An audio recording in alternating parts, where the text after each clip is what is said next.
welcome to this very momentous occasion. This is our first episode of our second campaign of Dice Revolution. If you're watching live, or if you're watching this sometime in the future, welcome. We play a slightly modified version of 5th edition D&D, but enough from me. I'm going to just get these lovely people, starting from the left, going around, to introduce themselves. You've forgotten our names, haven't you? I haven't seen these people. Who are you? I'm looking at this camera. Yes, this one. Hi guys, I'm Stuart. I play Dungeons and Dragons, and I'm an alcoholic. Hi, Stuart. Yeah, you trained us all. Hi, my name is Devin. I also play D&D. I'm also an alcoholic, but I'm proud to be an alcoholic. Hi, Devin.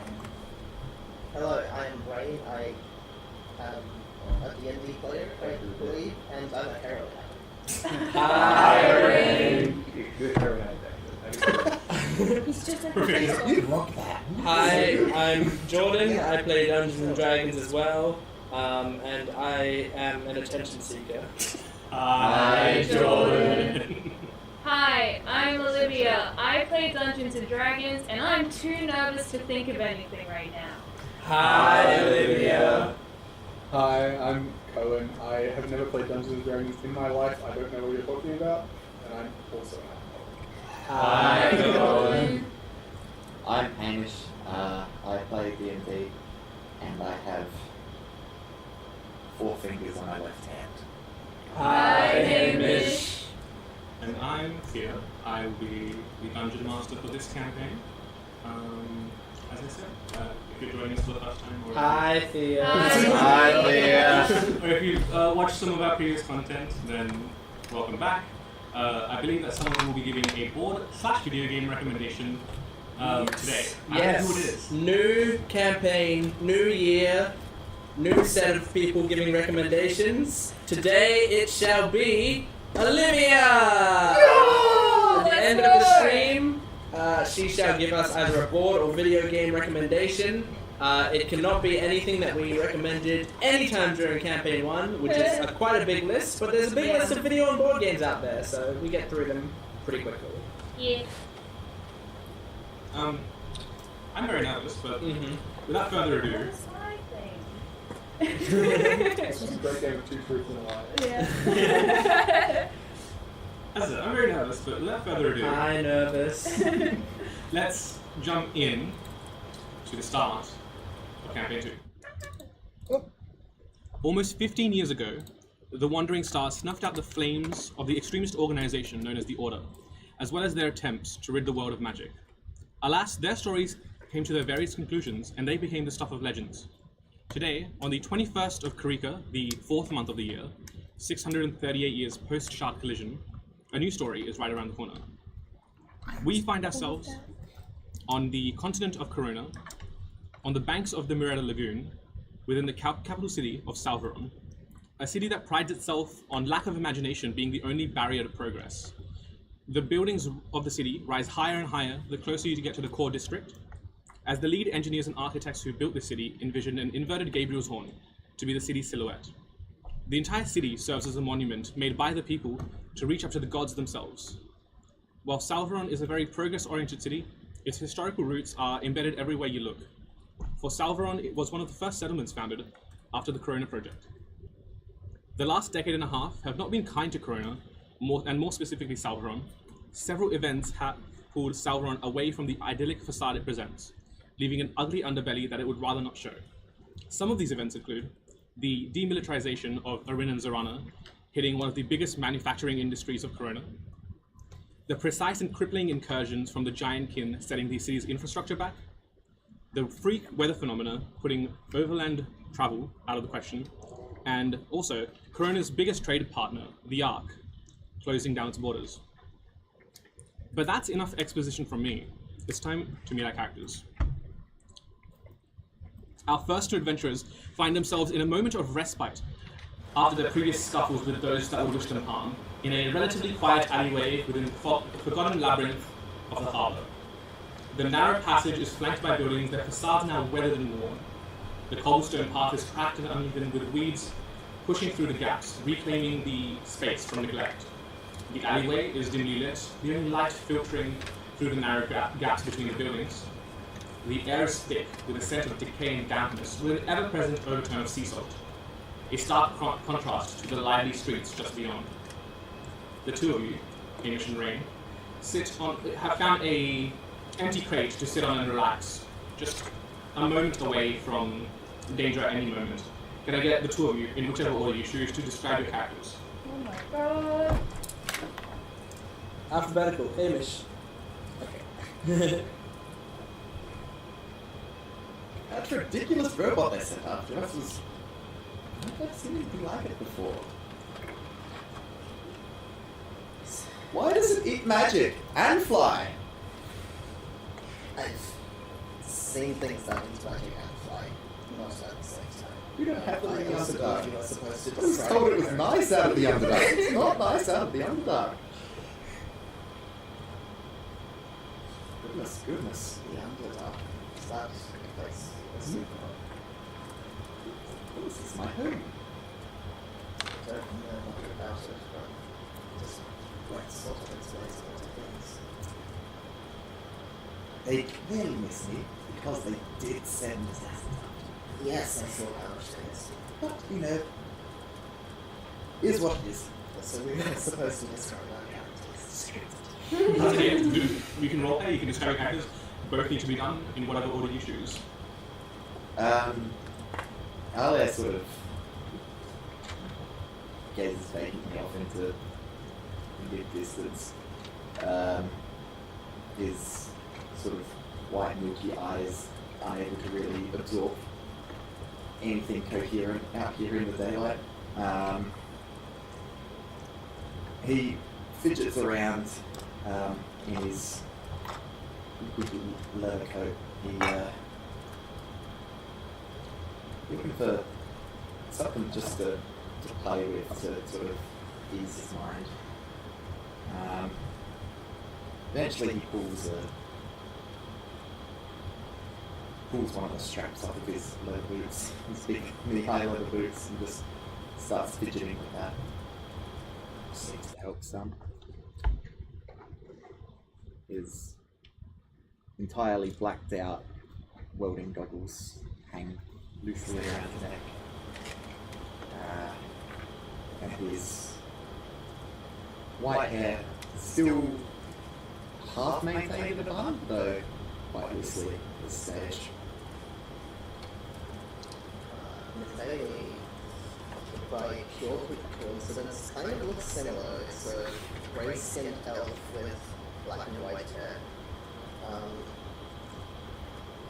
The skin is kind of covered in splotches and pigmentation and freckles, but it's throughout everywhere different shades of grey. The most noticeable part of his face is that I believe is the irises of his right eye is pure white, while that of his left is pure black. Hair is an extremely curly mess that looks like a cloud around his head, thick enough so that even the long layers of color barely show through. And over this grayscale body is like very bright, colorful clothes, like a orange shirt, pink pants, and a black waistcoat with bright, flowery violets, sort of abstract designs on it. And he carries this rod with two jagged crystals of uncut quartz on each end. One is black, one is white.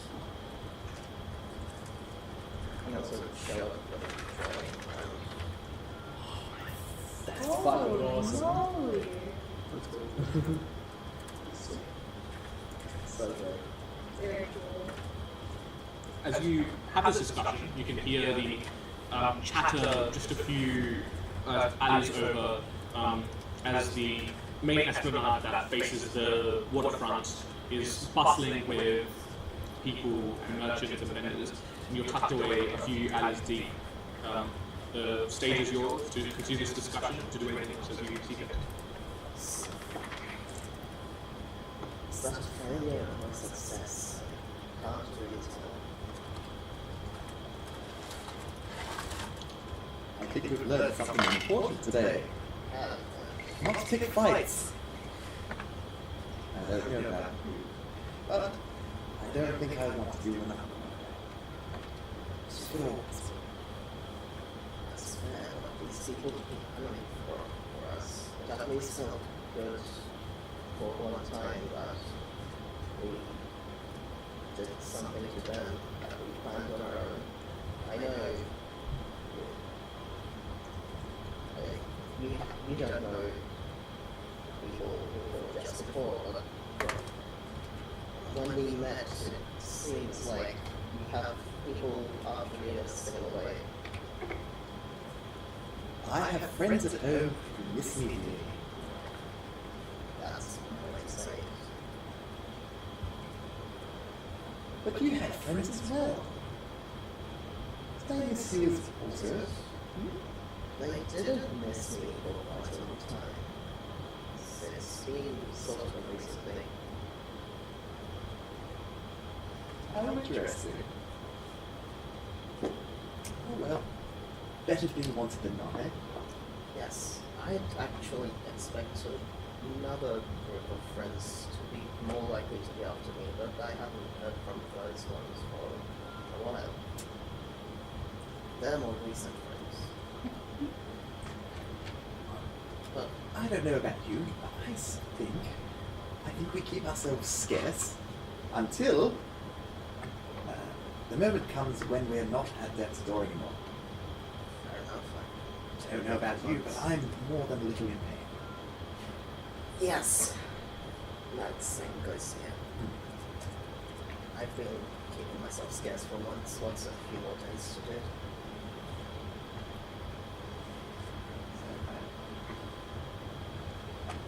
Maybe maybe sit tight for a bit longer.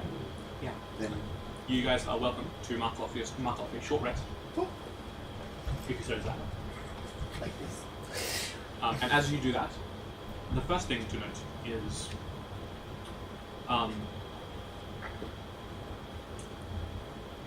Aligala, you hear this.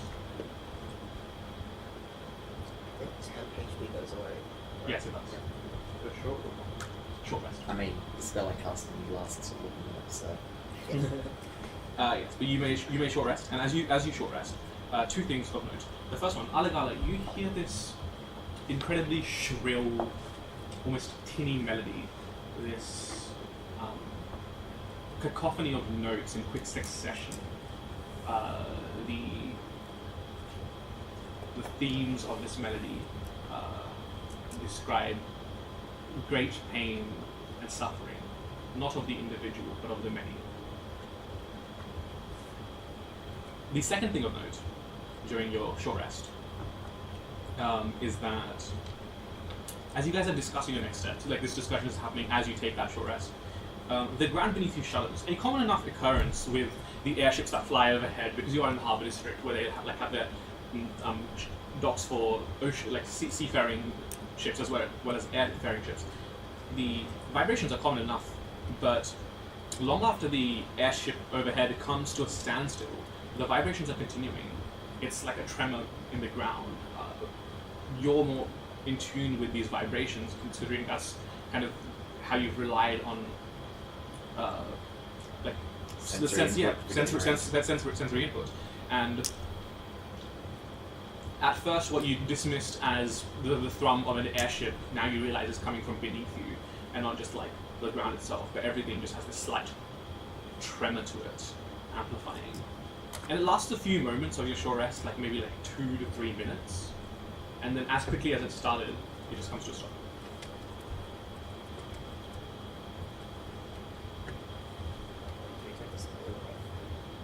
Not yet. We'll wait till everyone's.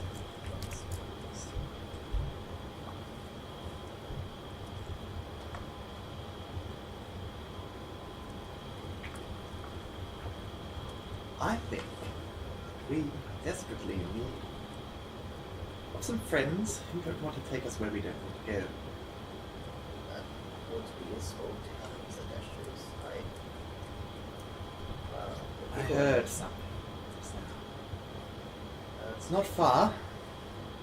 Sounds like someone could use some help.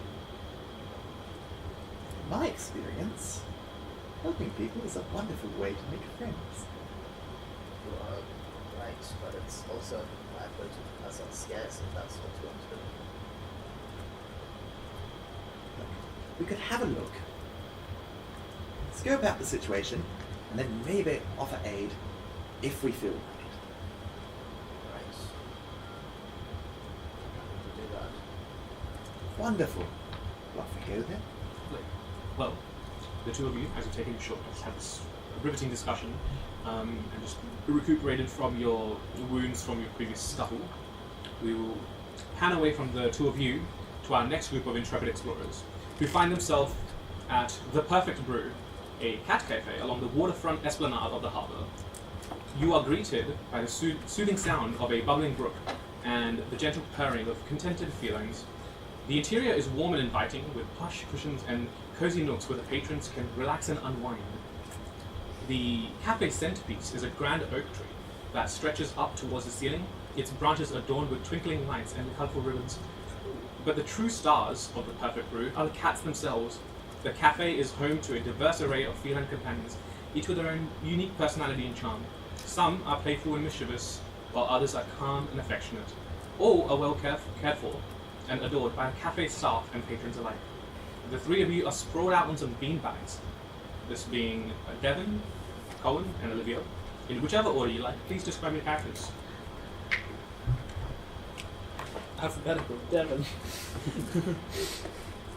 Stretched out on a beanbag with a nice big fat, pretty short hair like a cat, with a cup of tea of, I say, lavender Earl Grey, kind of like pinched in her fingers. Devoda stretches out and just kind of does a small stretch before sipping her tea.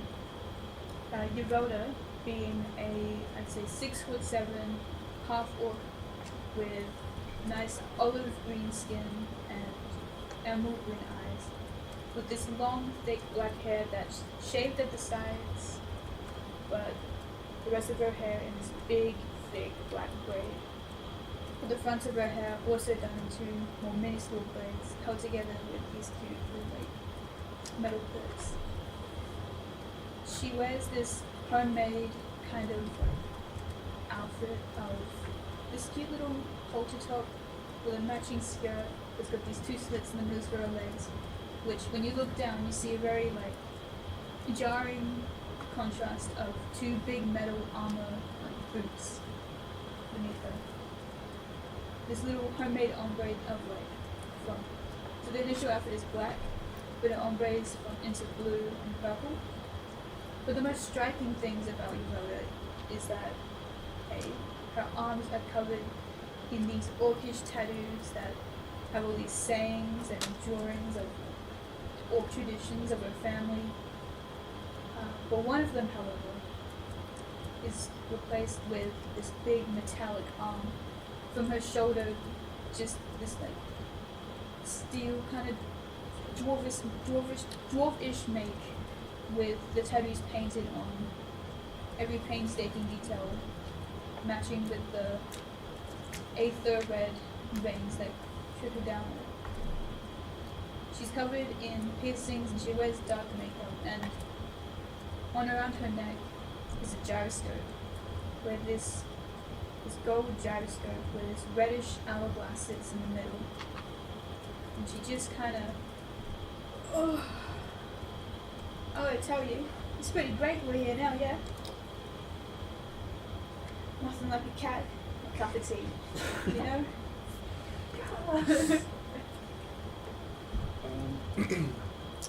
There are only two visibly humanoid people in the bar.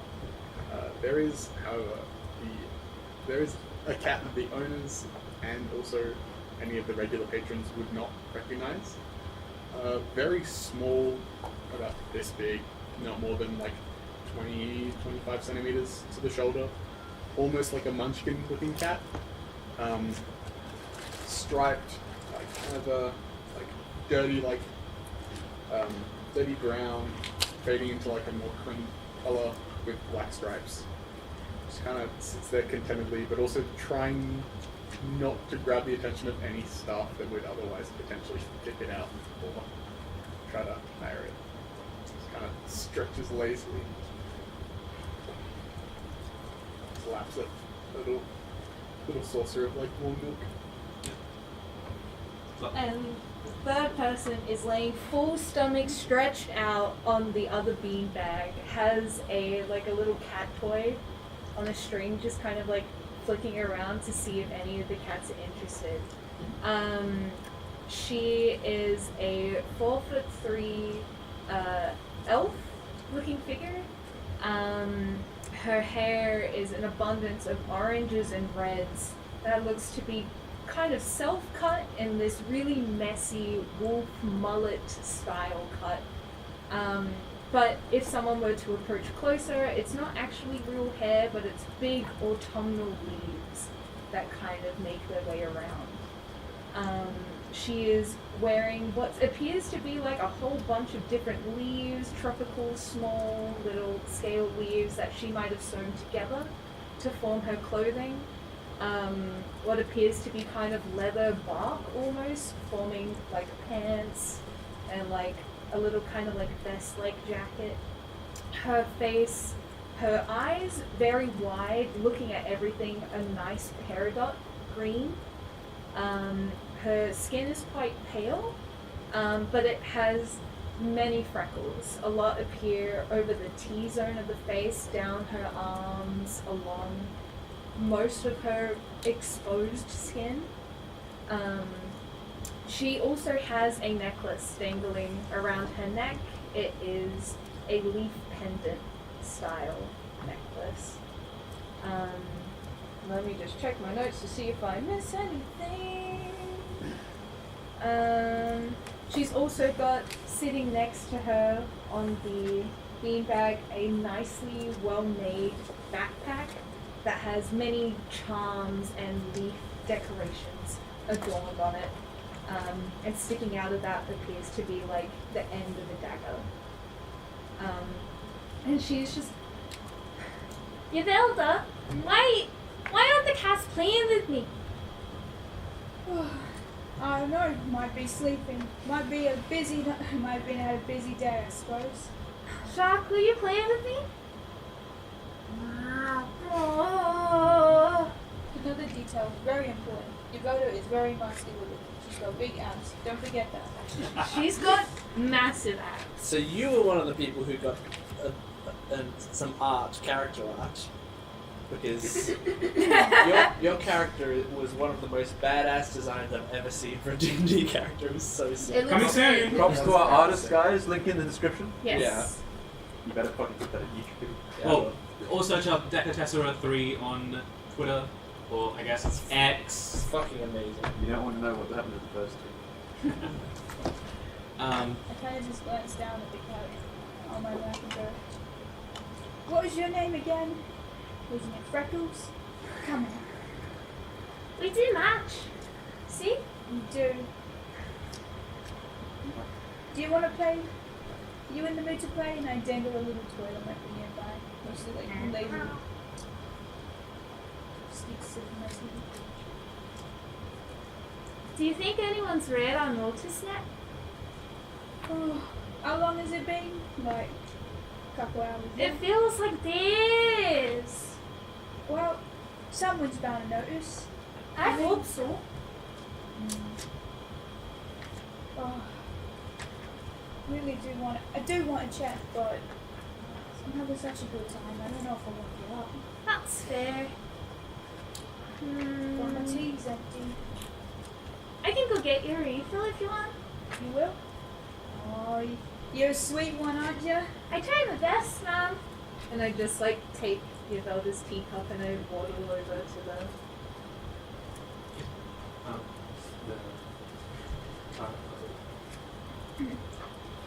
person currently running the store just kind of like gives you like a refill, as included as part of your little package of staying at the cat cafe.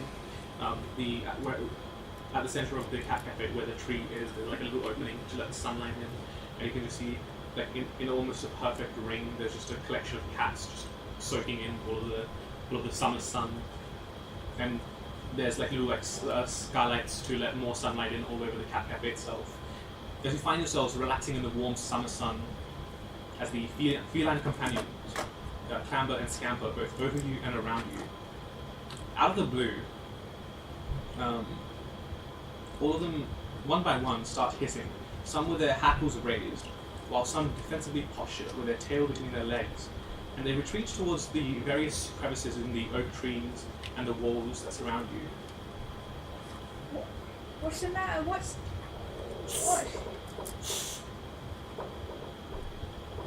I don't like the sound of that. I get up and I go to take a look. What's wrong with you? Why are you all so all up in arms all of a sudden? Roll an animal handling check. Yo, first roll of the campaign! You only got a 1. Yeah. Another one right on. That's a 17. Nice! Good roll! Oh, it's well. Motherfucker's eating a donut with chopsticks. That's Chat, bully him. Get it. get it. With 17,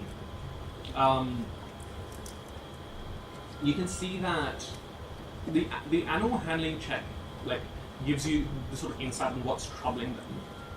You can see that you set your like drink down to go chase after this cat, and as the cat retreats away, just out of the corner of your eye, you can see that the meniscus of the drink is like trembling softly. What's all this? Such an esoteric thing to be going on right now. Abra, take a Yes? look at this, and I show you. It's quite esoteric, isn't it? Well, I don't know that word, but I believe you. Just kind of glance at it, kind of watching as it jumps. Is this a natural event? That happened back at home a lot. I think maybe it's natural, but maybe it could be man-made by the store, you know, just to keep them on the Wouldn't that make the cats sad? Maybe it's like an emotional exercise, you know, to kind of keep them on their toes, you know. There's a lot of emotional exercises that everyone does to make them sad, like watching a sad movie, making them angry by watching something angry. Maybe it's to make them, you know, exercise that emotion that they might be having. People are weird. Yeah, I got that from Yale University. So, yeah, Yes! I'm a bit knowledgeable on my subjects. Right. Well, Anyway, campaign's over. They- cut. well, should we like go check if everyone's okay, or Yeah, best we do that. Come on, Jock. shuck, sorry. Just- Lovely. As the three of you collect your things and exit the cat cafe, Do we get a short rest? yes, you do. You all get a short rest. Yes, as you exit the perfect brew, we will pan away once more towards another adventurer. Now, not all of our heroes can be as pure as hanging out at a cat cafe. As we turn our attention towards the segment of the harbour known for both its affluent but also unscrupulous nature, a magically lit neon pink sign labelled "The Lover's Quarrel" immediately gives away the disposition of this establishment. As you step through the ornate wooden door, you are greeted by the warm glow of lanterns and the soft strains of music. The interior is opulent and inviting, with plush velvet curtains and richly upholstered furniture. This establishment is not embarrassed to show off its services, that being 1 part bar, 1 part lodging, and 1 part brothel. Small podiums with metal poles are strewn about, with narrow walkways through which the staff skate around serving drinks and getting a little bit too friendly. Seated in one of the booths is a man of peculiar appearance. Please describe your character, sir. The man that sits there looks tired. They're worn out. They're a human man. He leans over. You can see that he's got these very thick-rimmed dark glasses as he scribbles down in his book. He's intently focused and sort of disregarding the world around him, and doesn't seem in place in the environment. You can see that they rest their hand on their head every now and then as they run their hands through the sort of almost like shoulder-length, greasy black hair, which is currently half tied up into a bun. And rub their eyes through the very heavy-rimmed black glasses. You can see the eyes have tired circles under them. As they sit there, you can see that they've got a large black book in front of them with a whole handful of notes. It looks like a ledger or something similar. As they scribble down bits, once again, it seems to be doing some sort of note-taking or bits of place. And I'm wearing a set of dark dress pants, a black button-up shirt with long sleeves and a set of cufflinks in it, and you can see thrown over the chair to my left is a white coat, scribbling away. Looks very much to be an academic, very strange in this sort of scenario. So. As you socialize and gossip with both staff and other patrons, the lights begin to flicker and stutter. Some going out completely, while others fizzle out and short. The other patrons of the bar begin to worry as the bartender loudly announces, "Nothing to worry about, loves! A beer for everyone on me!" Which seems to calm enough of them for normalcy to resume. What do you do? The lights have gone off. They're flickering, some of them are flickering, some of them gone out completely. Basically at this point slam the heavy book shut and take it back. It comes with its own sort of like, almost like a leather carry cart with a strap over the shoulder. Slam it shut, put the notes up, put over my things. You'd think you better get some work done in the brothel. And at which point I will check in with things and just say, I'll lean over to the bartender and Rosa, you take care of the place, please. I'm going to be back in a while. If anyone turns up asking for the doctor, just let them know. At which point I will grab from the side counter, there's a freshly put vase of roses. I'll grab a white rose, sit in the table with my shirt, and walk off. Alright. As the six of you exit your various places of visitation, or in the case of the two of you, just rest area, a large eruption is heard by everyone in every corner of the city, undoubtedly from somewhere near the center of the city, near the core. As each of you reacts, a wave of prismatic light originates from the core of the city and out towards all of you. First things first, I need initiative from everyone. Oh my god! A giant eruption. Yeah. A giant eruption is heard by everyone, and then a wave of prismatic light. Cool. Oh yeah. Good shit. Also, you can have marked up a short rest. Don't you guys think it's really interesting that someone hasn't been introduced yet? No, I think everyone has. I was gonna say we started a brothel. Jordan's really dropping the no bitches out the game. Remember, it's free buckets. The bucket's coming. Perhaps not anymore. Could be worse. Hey, look, this is better than mine.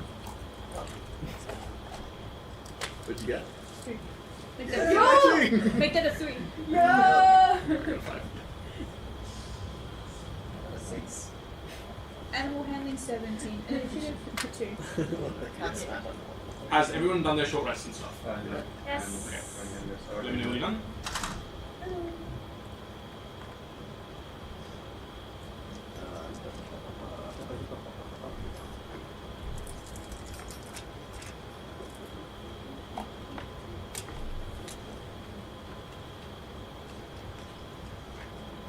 So that you don't have to do it with mine. Just imagine my hair is like that. That helps so much. Because I cut it specifically for a reason. Wow, really? Yeah. That looks great. So that'll help me a lot. Yes. Might not be fun. I think I'm done. Okay. This is the cat. 25 to 20 for initiative. I do need you to roll me initiative. Oh, I Shit, did yeah, initiative. Hang on. Look, I got close. Better than I Well, thought. pride dice. What did you say? Initiative, please. You proud of it? 23. Other than 23, anyone else in 25 to 20? No. Okay,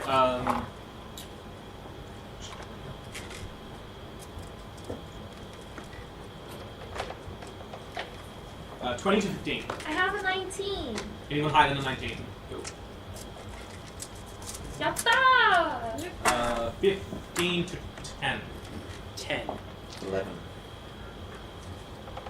Oh, this is already a good start, everybody. 10? I was 10. 10?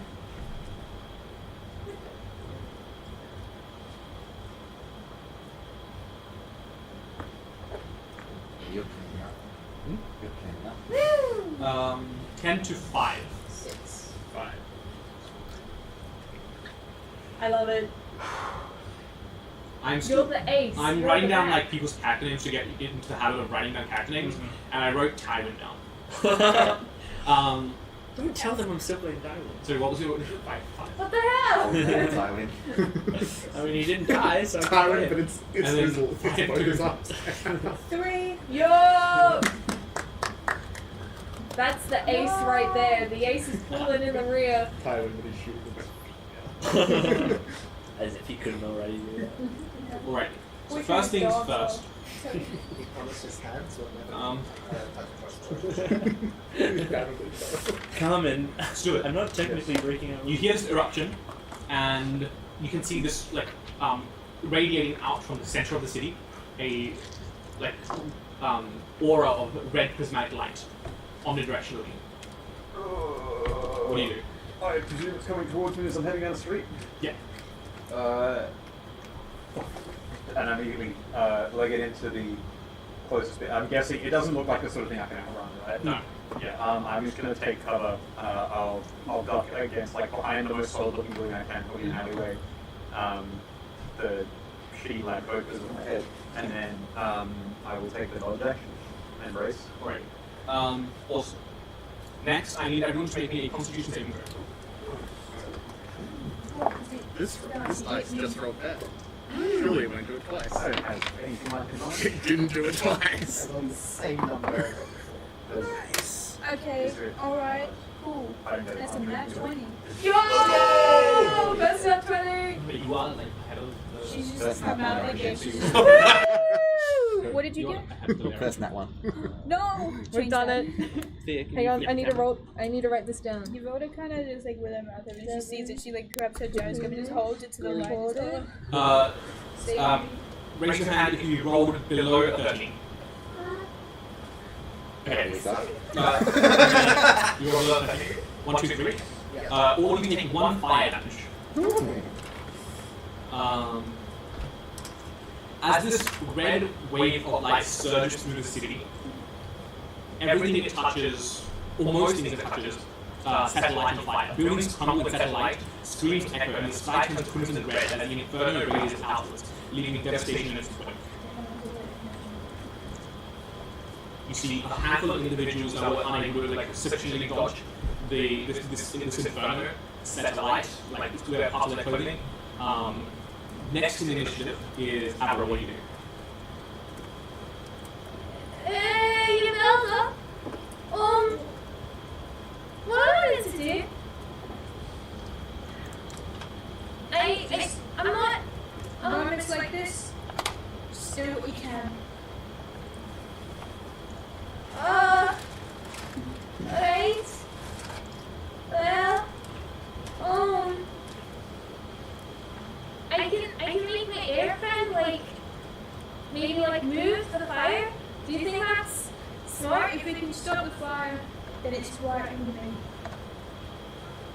Alright. We're Well, kind of in pseudo initiative, so if you want to suggest something that isn't part of regular combat rules, feel free. well, let's see how this goes, I guess. And I pick up my leaf pendant and I just blow, and out comes this massive swarm of wind. I'm gonna cast Gust of Wind Yep. to try and see if I can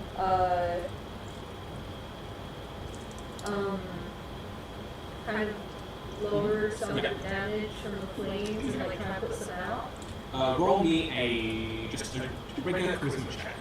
This is the force of will of your magic against this raging inferno. It's an 18. Okay. You can see that there's like a jetty made of wood, and you can see that people are stranded at the other end of the jetty where they're sightseeing. As you pass this jet of air like forwards, you manage to put out that section of the jetty. A lot of the surrounding area is still on fire, but all those people that would have been stranded now won't be. So that is a success for you. That brings us to Alagala. You're all in the harbour district, but like kind of spread out at the moment.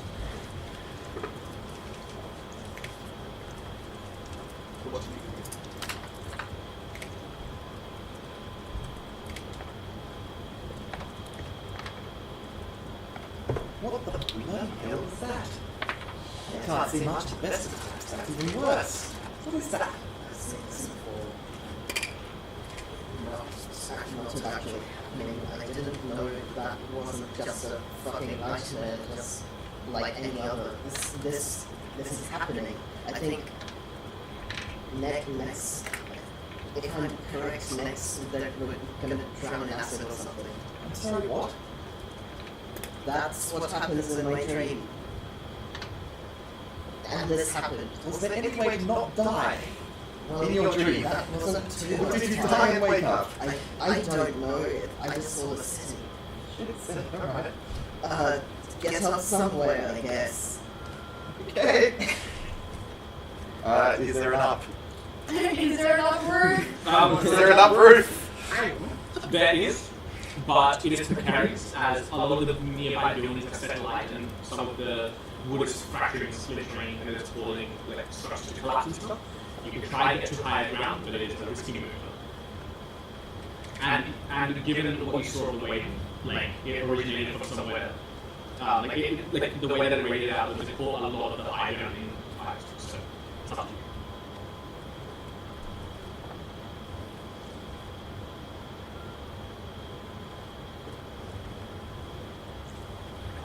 How far are we from the water? You are. If you take your action to dash, you would reach just like the shoreline.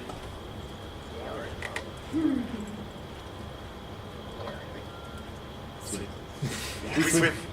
Alright, I'm gonna fucking leg it. For the water. Using your action. Yes. Okay. Awesome.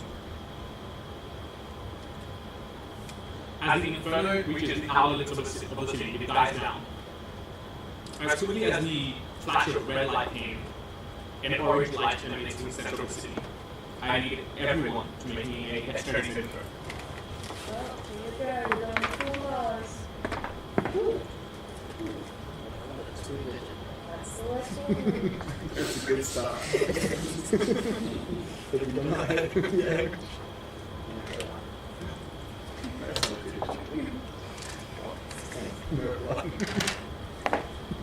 Has everyone rolled? Okay, sure. Raise your hand How if do you you. roll? Natural one. So this is one for all. Give it a take it. Raise your hand if you roll below 13. Oh, did I? Yeah, I did. So the two of you take 1 point of acid damage. Oh, The wave of red light is followed up by a surge of orange, corroding everything it touches, structures melting and collapsing, amplified by the fire that came before, as panic in the city begins to ramp up. Next in initiative is you. The only things you remember are like a blunt force to the back of your head, extreme pain, as a building nearby the foundations give out and it starts like sliding into the earth below. It clocks your shoulder and you just feel this immense pain surge through your body. You haven't taken any damage yet, but you would.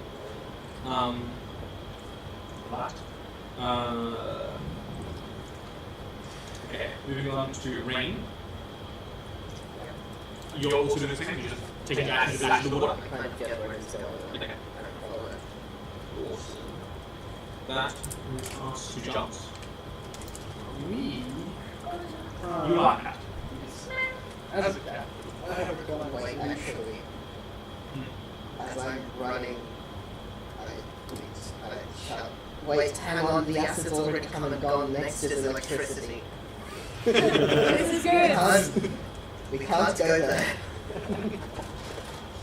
Shopping center events. Hey!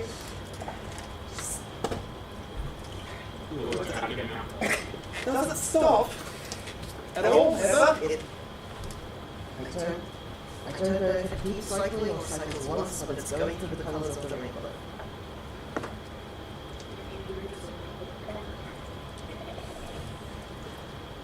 Are we like already sorting? You're at the shoreline. Like you are at where the sand is. Yeah, and then start backing up from there. Find somewhere away from metal, I don't know, but I don't remember where the electricity comes from. Just kind of from it. As I put my blood in my leather bag so that it's just I will try my hardest to get to a roof. As you are a cat, you can roll an acrobatic. Woo! And as I'm small, I assume that structural integrity is less than a Yeah. You can roll it.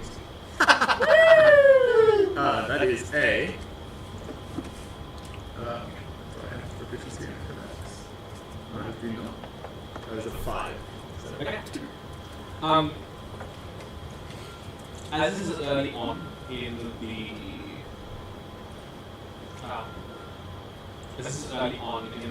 in this like building that you're trying to climb past, it's not too fatal. You take 1 point of damage as you just kind of like roll the joint, but you are unable to climb this. You'll do an action or you'll. then I guess I'll like kind of look back at the other two. Just kind of look around while there's like, are we going into the breach or away? I'm trying to see. We're getting away from here. I'll just dart away from the source of the 40 feet. The wave of orange was too close, replaced by now a wave of yellow. The orange light fades, and a crackling noise that starts up. Sparks of electricity chaining from metal structure to metal structure. Again, most of the city being made of metal with a little bit of wood and stone. The city experiences massive blackouts, and any sort of vehicle that isn't currently stopped or parked briefly comes to a stop, causing crashes and pileups. We go to Yabella. You guys don't put them. Oh, sorry, 1 second. I apologize. I need everyone to make a dexterity saving throw. Oh,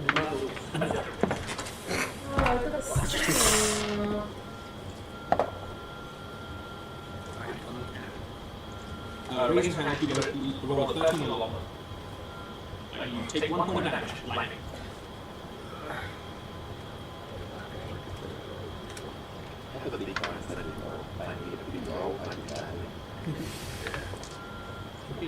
Now, sorry. Cease to do that. Alright.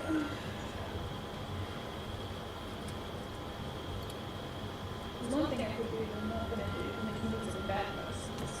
I'm going to instead try and fuck it, dash and hide.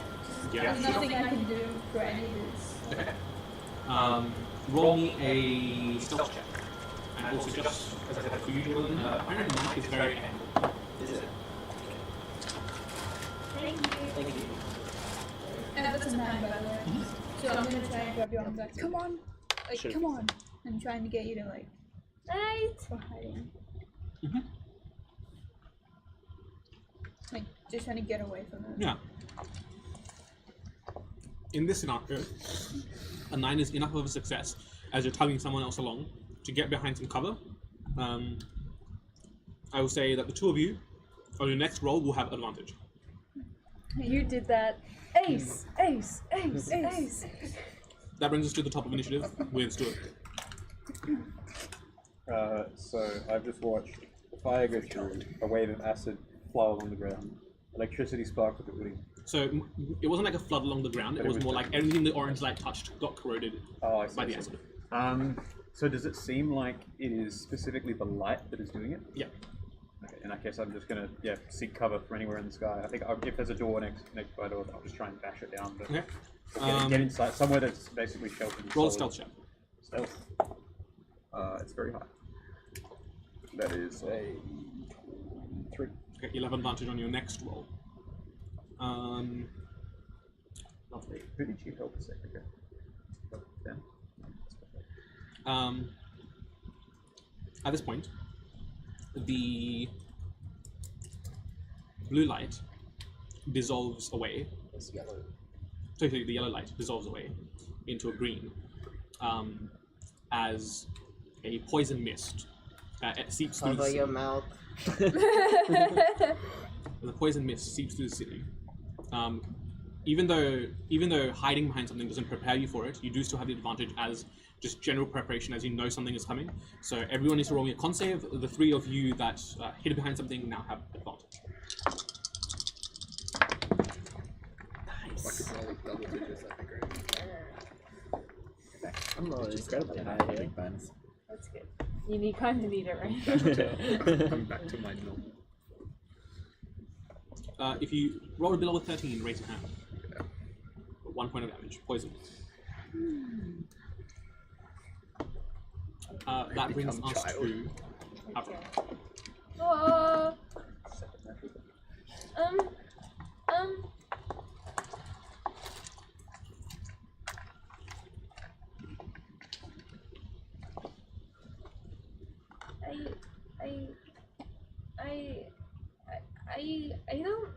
I don't know what to do. Just cover your mouth. Are we just running, or what are we doing? I don't know. Can I see Jacques at all? You didn't necessarily try to hide, so yeah, you can see Jacques just kind the of street. yeah, coughing scampering my away. lungs out, yeah. Yeah. Jacques! Jacques! Huh? Without saying words, I try and just like scramble up and like pull you to Cover your mouth. where we are, and I'm just kind of like So I'll say the 2 of you. I'll just get actually Olivia you to roll it. Just roll me a survival check. yep.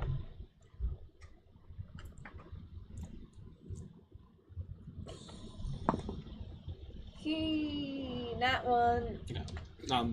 No like drawback, but no bonus either. Yep. You guys are together, but there's no other advantage outside of that. Sorry.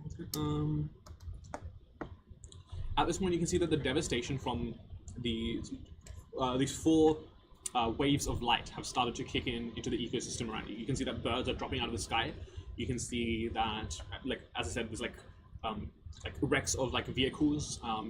You can see that people are collapsing in the streets, either from the burns that they've taken, the pockmarks in the skin from the acid, the shock from the lightning, or just inhaling this noxious fume. But seemingly the torment is not over yet. We go to Aligala.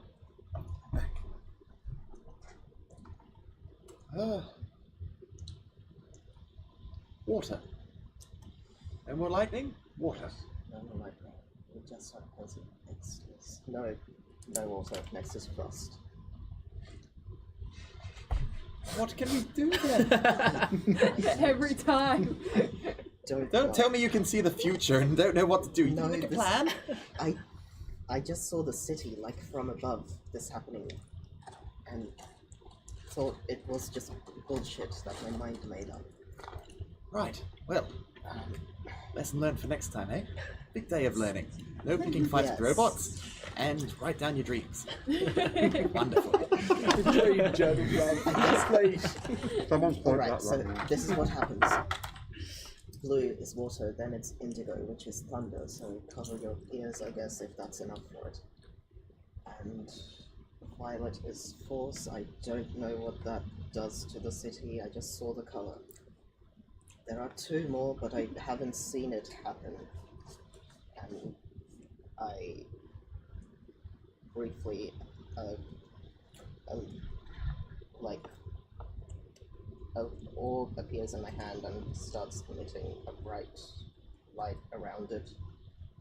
all of them together, and then it starts to dim and comes dim further than the ambient light until it's just missing empty darkness and none of them. But I didn't see those. But they could happen. I don't know what the fuck this means, so Don't die. You could be useful. I'm gonna dive under a bench, and that was an inspiration, which you can have. Okay, you have a D6 of inspiration. great. Lovely. Anything else on your turn? No. Alrighty. I'm gonna hide under a fucking bench or something, I don't know. As foretold by Rain, the wave of green comes to an end as a wave of blue, a wave of frost and rime begins to. My favorite book. A wave of frost and rime begins to warp any metal structures, freeze over the ocean. A few ships that were out to sea that were desperately trying to get back to shore or run away entirely get stuck in place as the water freezes over. I need everyone to roll me a con save. You think since I've got a better than 50% chance of all of these, I would succeed any of them. Yes, another 2-digit number. Going up in the world. Yeah. Don't even need the inspiration. D6, by the way. I don't think I need it because I bet the DC with the same number before. But apparently there's a few more saves to make. Yeah. Yeah, you only need to Yeah, fail like 3 of these to immediately. die permanently, don't you? We had a short rest. Short rest. Also 4? Yeah. Raise your hand if you rolled below 13. Woo! Okay, everyone takes 1 point of cold damage. Bro. I would like to state that I've positive modified all of these. So do I. I've just been rolling like below 5 most of it. Same. So the audio is okay, John? I think so. I think I fixed it. Yeah. Lovely.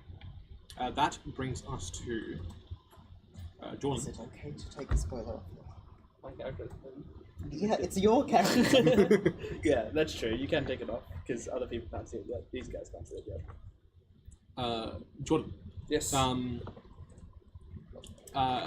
You feel as if, for a moment, there isn't enough enough air to breathe, and then the next moment, the pressure on your chest is too much. It's kind of frying your brain, overwhelming you almost.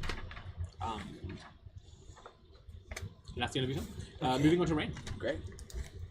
Going awesome. Ollie, how are you holding up with all this physically?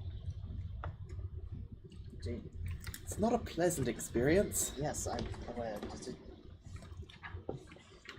Do you require assistance or anything? I have a little bit left in me. Basically, I can do it with a whim, and if you don't want it, I'll do it on myself. I think you might need it more than me. Fair enough. I will. 4th level inflictions. What did you say? Do that.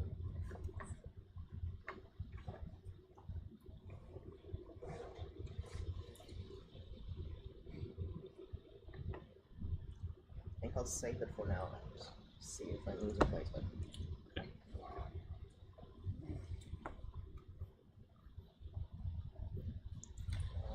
Yeah, I hide under something solid and cover my ears.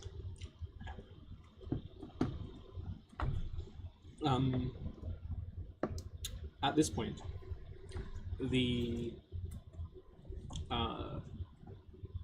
can see that near the center of the city, there's this almost like shockwave building up, and as the blue fades out, the blue turns to a indigo. I need everyone to make me a wisdom saving throw. Yes, I feel please, this one God, don't. Pants on stream. -2. An hour early. Ladies and Also gentlemen, a -2 on this. Yeah. The Oh DC my for this God. is much lower. It shouldn't matter. I did so poorly. ladies and What do you gentlemen, mean much lower? We got him. got him. I'm gonna roll a fucking number. eat the thunder with my mouth. Ow, ow, ow, ow. Is it just? I ate thunder for breakfast. Raise your hand if you rolled below a 5. Oh. Just. One. Oh. The second that one. Actually, do I have a good modifier for wisdom saves? No. No. Isn't that like that? That's like 7. Can No. we No, my reverse wisdom's it so alright. you can have mine and I can have yours? Also, my plus 6. So who rolled below a 5? Me. The two of you realize that that's which camera is that? Yeah, that's this one. Okay. The two of you realize that one of your limbs is just a little bit heavier than you remember it being. As you look down at it, it's turned to stone. Oh, good. Shit. That's awesome. That's just. Terrible. Where were you? Jacques. Alright. Wait, who did that almost paralyze? Jordan's character and New's character. Which, for reference, are named Elgala and Jordan's character. Jordan's character. Yeah. That's Ale Gale to you.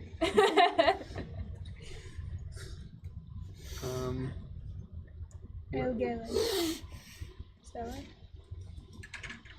Which way are we going? I don't know if are we running or Just stay undercover. I For don't. context, the three of you have seen two people run to the water, back, run to the water again, back. Yep.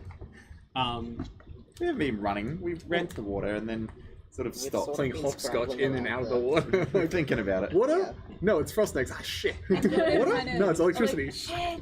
Rhoda kind of just looks at them and goes, I would just stay undercover. Honestly. But aren't we meant to help people? Isn't that what you said just before? I did until like 50 different things started coming out of the lights at once. Can I try to, like, be vaguely perceptive and, like, hear what's going on, like, what everyone else is talking about, including Yeah, sure, roll the two that I can perception see? Big money, no whammies. Big money! 22. Okay. You will have caught a snippet of what Rain said about what's coming next, which catches you off guard because how would you know what's coming next? If this is like, Okay. this was out of the blue for So everyone. they in on it. They seem to be in on it. You don't know that. currently eating shit to half everything. It's all part of the plan, the long con. I think the ones playing upscotch at the beach have more of an idea than we do. Hopscotch at the beach while this is going on. But you're no longer a cat. No. Well, we should play Well, hopscotch with them Pauline. later. Maybe when it's not frost and then thunder. How far away from us? They would be, so they'd be about like 60 feet from you. 60 feet. 60 feet on. Enough to be within earshot, but not like close. I'll like go 30 feet because my child voice doesn't carry very far. Yeah. And go, Where are you hey, guys, come into the shelter. Is the shelter better than anywhere? Because Probably this is better on happening the beach. everywhere. It doesn't really matter, but... who are you? Jack, Ali, what do we do with the child? Why is the child giving us instructions?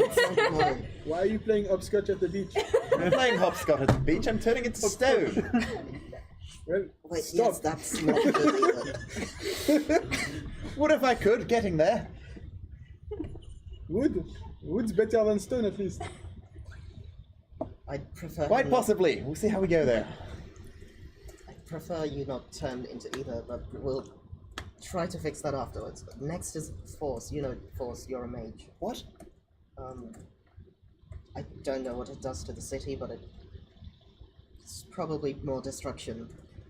Can I try to relay this information to these two that Force Yeah. is next and to get ready? Okay. I will say that 1, 2, 3, and 4, 5 will have advantage on the next saving throw. Wait, how'd you know that, Shaq? You can spell The out the two H. people playing hopscotch at the beach. They're gonna keep playing hopscotch. We I'm gonna really get should them play myself. hopscotch. We should play hopscotch with them I later. think it's giving them extra information. I'm going to. It's not my turn. Well, since but his I'm foot's going turning to start stone, he spinning. literally has to play hopscotch. Oh, it's your first step. Hopscotch. Not my turn, but I will say it. Your voter is going to get up exasperated. Mhm. But I'll be back. You're up. Oh, it's my turn? Yeah, you're up. She's gonna get up and go, oh, if they're not gonna fucking get up themselves, I'll go and do it! Oi! And you see what's this 6'7", like, fucking half-orc just, like, stomping towards you. Wait for me. I kind of instinctively reach for my rod. If you won't get into shelter, Wait, I'll racist? make you. And you watch as this robotic I get it. This robotic arm is, like, reaching. She's gonna grab. Which one of you looks the weakest?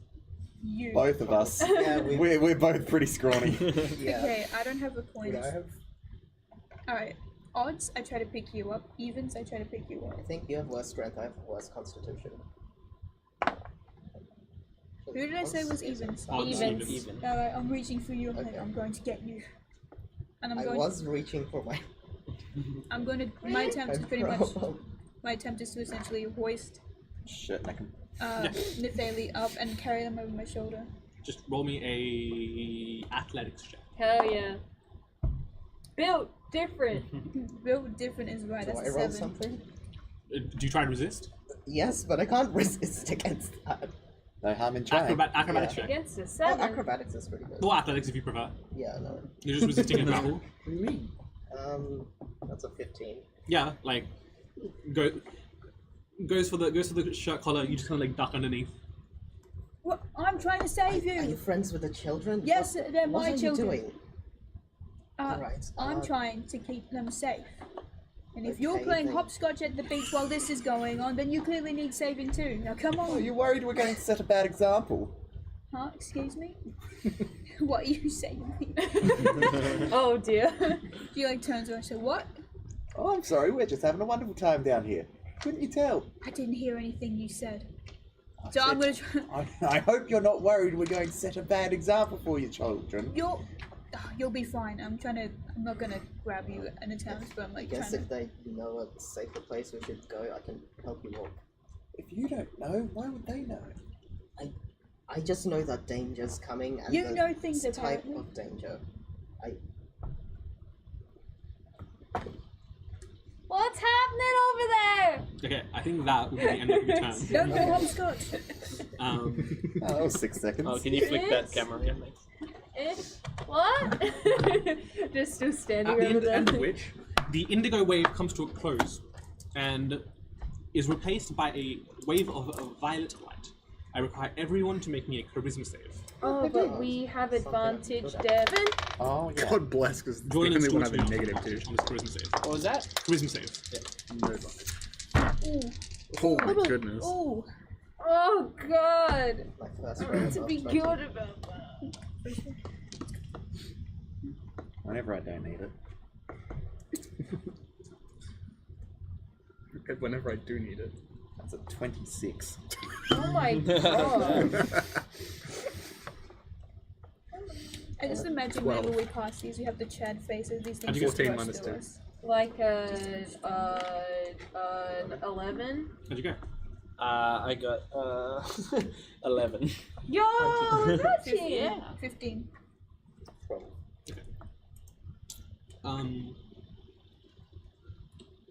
Actually require you to roll yours at disadvantage. Me? Yeah. Come on, Pen. You've just been shit on this whole fucking. Still 11. Lovely. Why are you being As- shit on this whole session? I can't answer that. I can. I just don't have your. No, I No, not you're for free spoiler campaign. reasons. I was gonna make a joke and I decided against it. Better luck next time. Then. As the violet wave rips through the city, you watch as different objects and people vanish and reappear in a different location, and just are like transported maybe a few feet, maybe tens of feet, and in the case of Davio, you just vanish. Roll up on your character. Cool. I expected this. I've got 3 ready. Underneath rubble when you... Yeah. He's just playing Tywin again. Fuck! It's Davia with 2 eyes. You guys are out of initiative, but as you guys look around you, the city is in disarray. Some of the tallest... The only building in the core spire that stands unharmed is the clock tower. Everything else has taken severe damage to the point that there are airships now beginning to take off just to anchor them to something. You can see that there are people with scorch marks, with acid pock marks, some suffering from hypothermia, some spasming from the electricity that jolted through them. A few that are trying to break off the stone with some success. The stone is being broken off.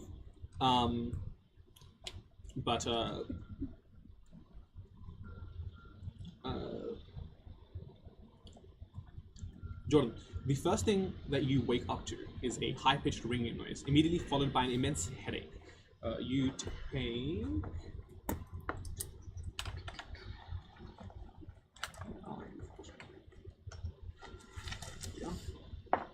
You take 2 points of psychic damage.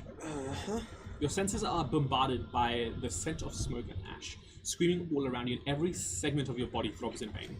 You're face down on the pavement next to a pile-up of 3 vehicles, somewhere near the harbor, judging by the sound of waves nearby. Please describe your character.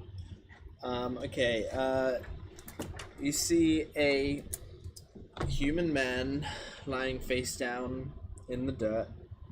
He's got very dark, greasy hair, quite lengthy hair for a man, very messy in disarray, and it's tied up currently into a man bun,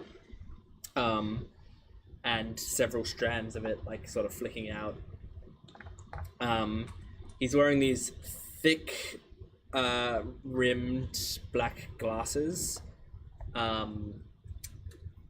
and he's got sort of, his face is a little bit intense, with this like sort of kind of crooked nose. He's not like conventionally attractive in any way.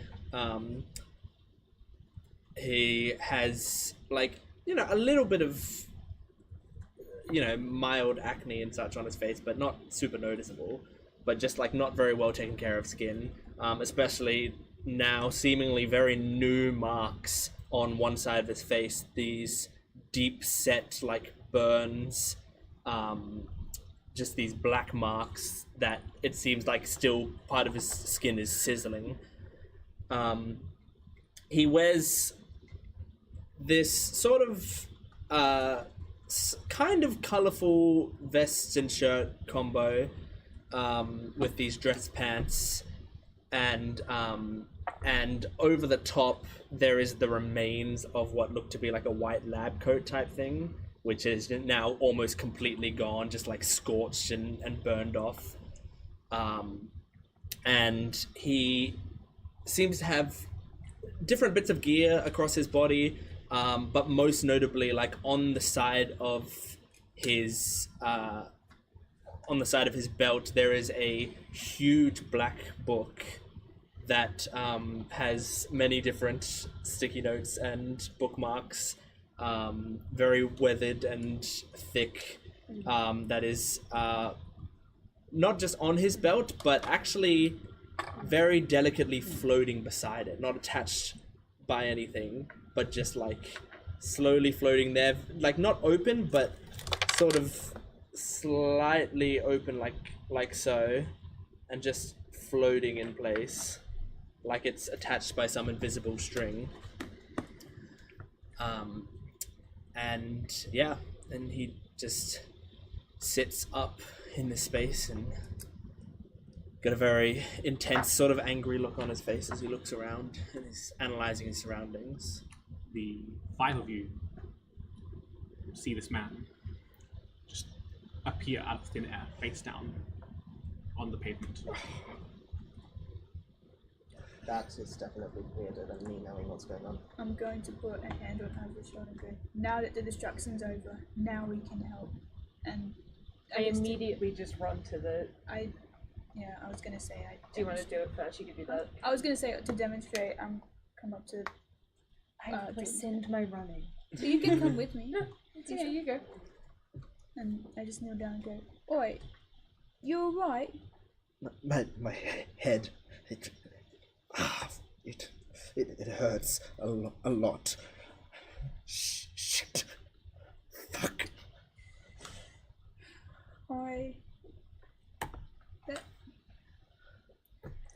Let me try and help. And I slunk off my own backpack, which is a very worn backpack.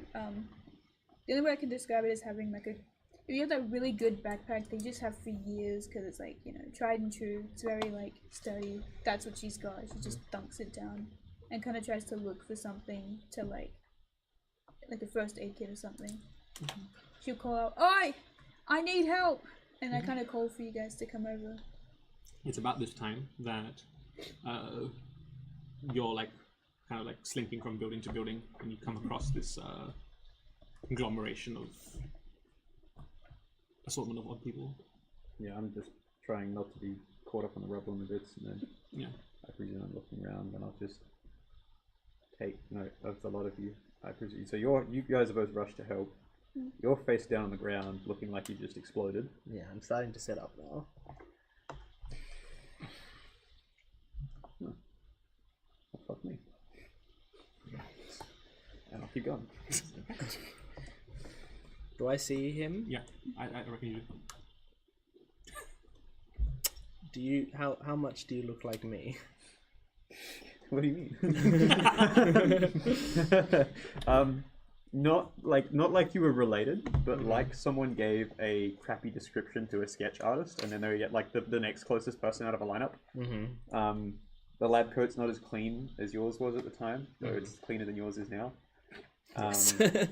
The ledger has gone. I think that was like chucked back over the bar to someone. It was a ledger, not anything else. But yeah, you can still see it. The only thing, the biggest thing that stands out is the same white rose that I just happen to still be carrying. That's about it. And yeah, I basically like take one look, because I'm not exactly prepared for this. I take one look at the gang, see you on the ground, make eye contact, and keep walking. Yeah, I give you a side eye, an annoyed side eye, but not really one of recognition or anything. Just just a confused, annoyed side eye. And as I stand up, I lift up my hand, which I imagine is still stone.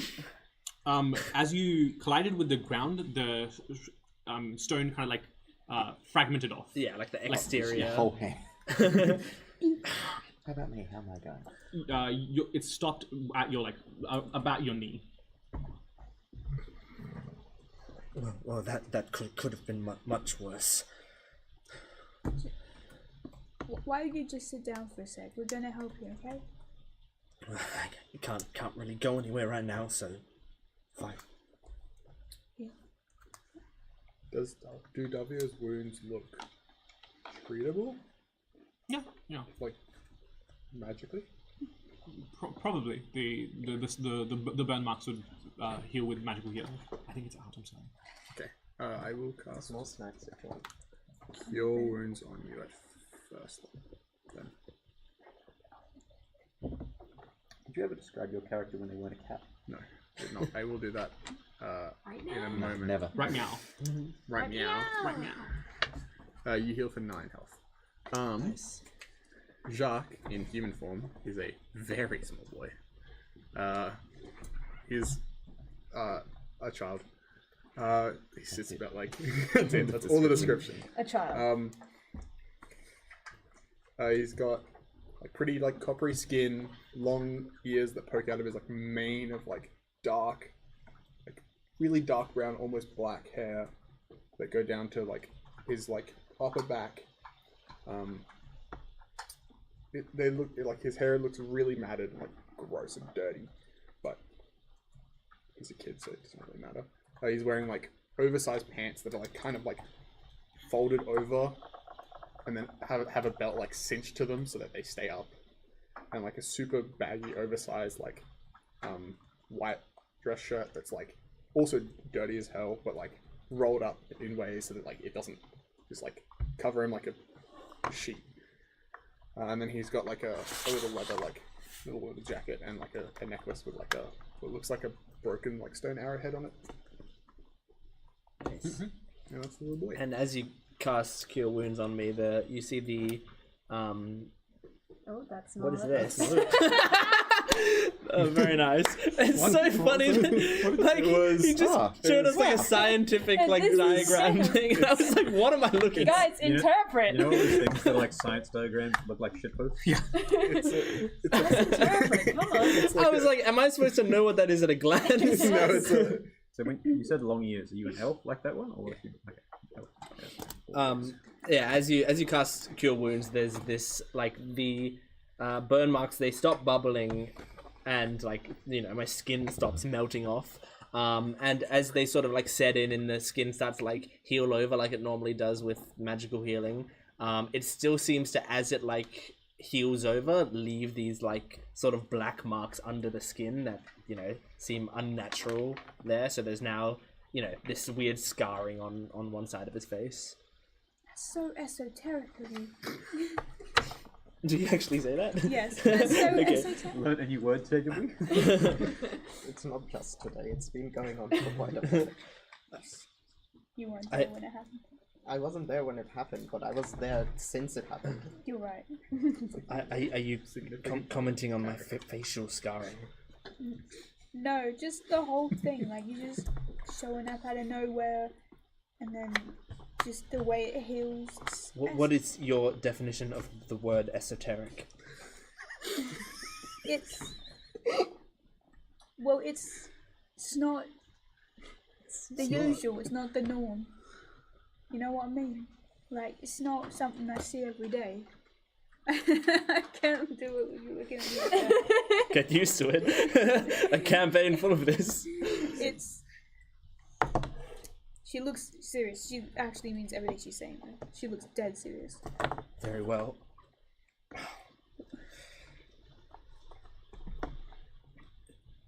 You're quite proficient with healing magic, by the way, child. Thank you. Your face is a little bit not fully healed, I think.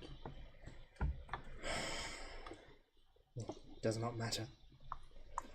I do not care what my face looks like. Right. Where's the hopscotch gang? So, before we do anything else, Oh, you're right here. was anyone else anticipating what just transpired? Just everywhere right now. No. No, but I'm more concerned about your leg right now. Don't worry about it. I can probably get a new one from somewhere. Can I roll a medicine? I was in the market for one. Now, you, Yes. tell me more about why you knew what was going to happen.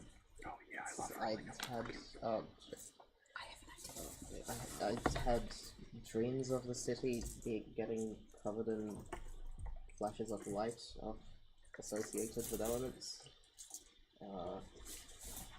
There are 7 of them plus the 2 that I have. These all they're sort of related to the place I got my abilities from, but the destruction to the city, I highly doubt the people who did this. The people who did this to me have anything to do with this. They can't be that powerful. Your abilities? Yes. So, was the dream a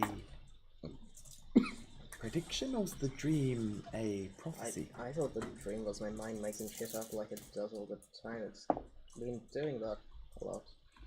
We are learning today. Have you had any other similar dreams? Had plenty of strange dreams. Might be worth writing them all down right now, best as you can remember. Right. Just so we have a bit of a plan and don't end up playing hopscotch again, Riding a dragon. as the child embarrassingly points out. I'm gonna see your leg is covered in stone. I go, hang on a minute. I'll Just punch my leg. close. I'm gonna use the hammer from my backpack to try and break the stone. Yeah, make a strength check. Now, hold still. I've worked in a forge before, you see, so don't worry. All this is easy. I can... Hang on, I've worked in a forge before as well, and I'm quite sure that's not how you break things gently. Yeah, the family business. No one I happen doing. to value my leg. Natural 20. Oh my god. Alright. And just like a carapace, like a cast, it just Eggshell. fragments away like an eggshell. Oh, cool. Oh, that was impressive. You know what? Listen, it's all About to family remove a business. leg from my inventory. See, I don't worry. It's I'm all not the only one predicting things. I wouldn't know that would happen. Leg end. It's all part of the family business. You just never had one before, I see. Because all the family business knows what's best. So your family business did all this? Oh, not mine actually. That'd be the other ones. The Fire Shield clan. They taught me that one. I have no wisdom. I'm gonna take this literally. As you guys are having this discussion, I need everyone's. Where are you guys? Where are the 6 of you having this discussion? We're just Like on the sidewalk. just around. We've just formed a circle around this beautiful I thing. didn't in which choose case- where I fell. So Okay, in which case, can I get all of your minis in this area here? oh my god. And then your mini. I'll be heading off in some random direction. Yeah. You're free to place me as you want. Yeah. Yeah, I just throw it to you. We're not trying to break these day one. Hamish's paint job. Yeah, sick. Yo, We're gonna keep that's it wicked. same as the Yo, other. Yeah, it is Vector. Yo, fuck with me. It is just fucking Vector, Despicable Me, and I hate it. Hello, Victor, Despicable Me. You're my Nanocheck? favorite. I'm so glad I'm so small compared to everyone else. I just something in my Gosh. Oh my gosh. I'm so glad I'm tiny. He will be about. Yeah, that's to be. Okay. So just as a context for everyone, I'm below your waist. just as a context for everyone, towards Jordan and Rain is where the sand is towards the beaches. The walls are like sidewalk. They're just like footpath, like the esplanade facing the waterfront. Those little pillars are like lampposts. Over here are buildings. Over here are buildings. Yeah, as you guys are having this discussion, not just around you, but mostly around you, and then also leading off into the distance, there are these crackles of color and light. They shimmer through all of those 7 colors that you've seen before that cause the destruction, but they're much smaller. They're about the size of the D100 relative to us. They're just little motes of colorful light. Coming from which direction, sir? They're all around you. So like there's one here, one here, like above you. But there are these fractures. Inside one of these fractures, you can see worlds beyond your imagination. You can see an entire planet covered in dense, thick trees. You can see an entire wasteland in just monochromatic grey. They show all of these fantastical places you can only dream of. See those? That's the kind of things I've dreamed of. Other worlds.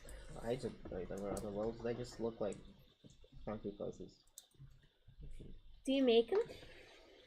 No, I didn't make those. You're a child, haven't you dreamed of strange things? It's sort of similar to that. It's possible that they made them, but not intentionally. I'm not. So like a that. subconscious thing. I suspect we may be able to find out. I doubt I had any direct effect on this. Can I touch it? Okay. Just kind of, is it real?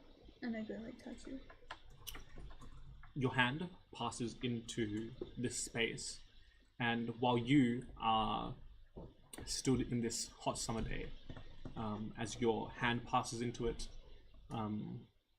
you're met with this kind of like, not frostbite, but definitely like a chill, like when you put your hand in a bucket of ice cold water. And then it turns into kind of like a lukewarm like autumn day, and then it becomes like the middle of winter, frost. Like you're stuck your hand into snow, and it just keeps changing. Does the image stay the same or changes? It changes as the temperature changes. Okay, so it's basically it's actually changing locations, it's not just and then you feel this kind of like texture run along the side of your hand as a hand grabs yours and starts using you to pull itself out. There's something inside it. Don't put your hand in it. you yelled Put that your out loud. hand in it. Yes, but don't put yours in it. Wait, Do you reckon yelled it's that out Kevin? loud? I think it's trying to put me in. Who's Kevin? We met Kevin about an hour ago. You remember? Kevin. Is this similar? Yeah, I remember Kevin. All right. Is it similar to the Chocolate. Water Weevil? I remember No. when they first invented chocolate. So Chocolate. you just yelled that I out always loud. hated it. That the things you dealt with were like a premeditated gate. This is like a rupture. But like, as in, on the other side, does it look like? Does it give the same vibe of like? Oh. This is scary. There's a couple of dudes. Just a couple. You reckon we could eat them? I wonder if they know Kevin. I'm gonna try. Okay. Sharpen your teeth, lady. These creatures, they hum with an unstable energy. They, if you've ever taken like just a standard image and shifted the hue slider, just like they change color in like a weird and unnatural way. Their skin is like a solid green for a moment, then turns into a blue, then a red, then a white. Never staying one color for too long. Always mixing and matching and melding from one to the next. At first, sorry, one of these will be next to Yovelda. Yovelda is this one, so I'll just put it here. This one's over here. The creature that grabs your hand, it has this very malnourished face. Its flesh, for a lack of a better term, sticks to its bone structure, clinging to it as a toxic symbiotic relationship between the interior of this creature and the exterior. It doesn't have eyes. It just has sockets where eyes should be, and they're empty. Ugh! Get off! Get Roll off! initiative. Woo! Chance to roll a number above a 2. Oh, great! That's a number What above dice a 2. was I up to? Still single digit. Oh no, double. I got double. Get off of me, you disgusting creature.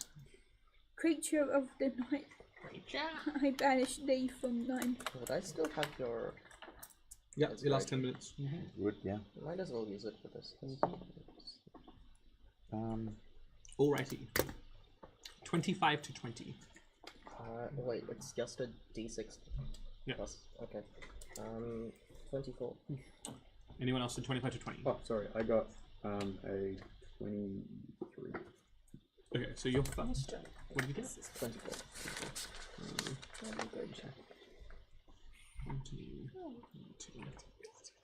20 to 15. 15 to 10. 13. 13? I got 13? I got a 12. Okay.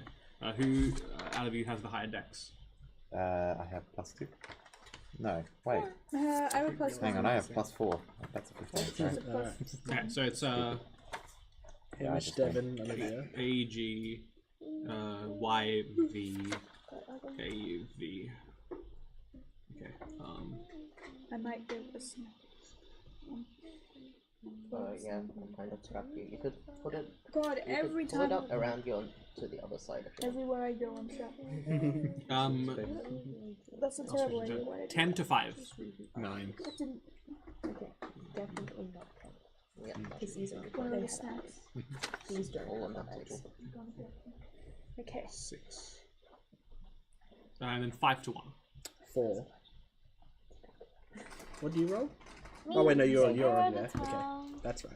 Okay, so it will go Rain, Stuart, Hamish, Devon, Olivia, the creatures, Cohen, and then Jordan.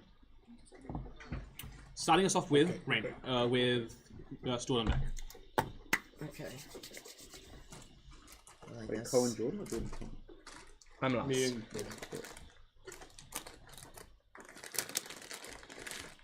You know, I could make use of these creatures, and I will walk a bit that way. So the mini further from me on the left side. This one? To your right, yeah. Colin, can you just move this mini over here? This mini, yeah. Yeah, not that far, maybe like in front of upper, yeah. And I will cast Wither and Bloom. Okay. And target those 3. The 3 on the sidewall? Yeah. Okay. What save do they make? My Constitution. Okay. Can you first roll me a D8? Okay. That is a 1. Okay. Constitution saves. What's your DC? 15. Fail, success, fail. So we'll just say this one over here succeeds. Yep. Half damage on successes. And it's necrotic damage? Yeah. I don't really know how they work, but sort of instinctively, I want to sort of try to time it so that their skin isn't black when they... Isn't? Yeah. Okay.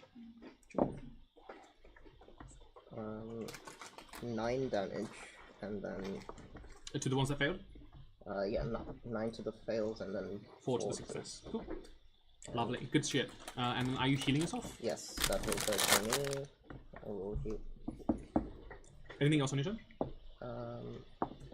Within Bloom is your action, I believe? Yes, that's my action. So I bonus heal action on 2 movement. hit points. 2 hit points? Lovely. So that's like already like 75% of your health. Yes. I think that would be all. There's not much I can do. Yeah. You see those 3 creatures kind of just like... as the necrotic damage permanently leaves part of their form no longer shifting color. Like one of their arms is just like stuck in a necrotic dark green.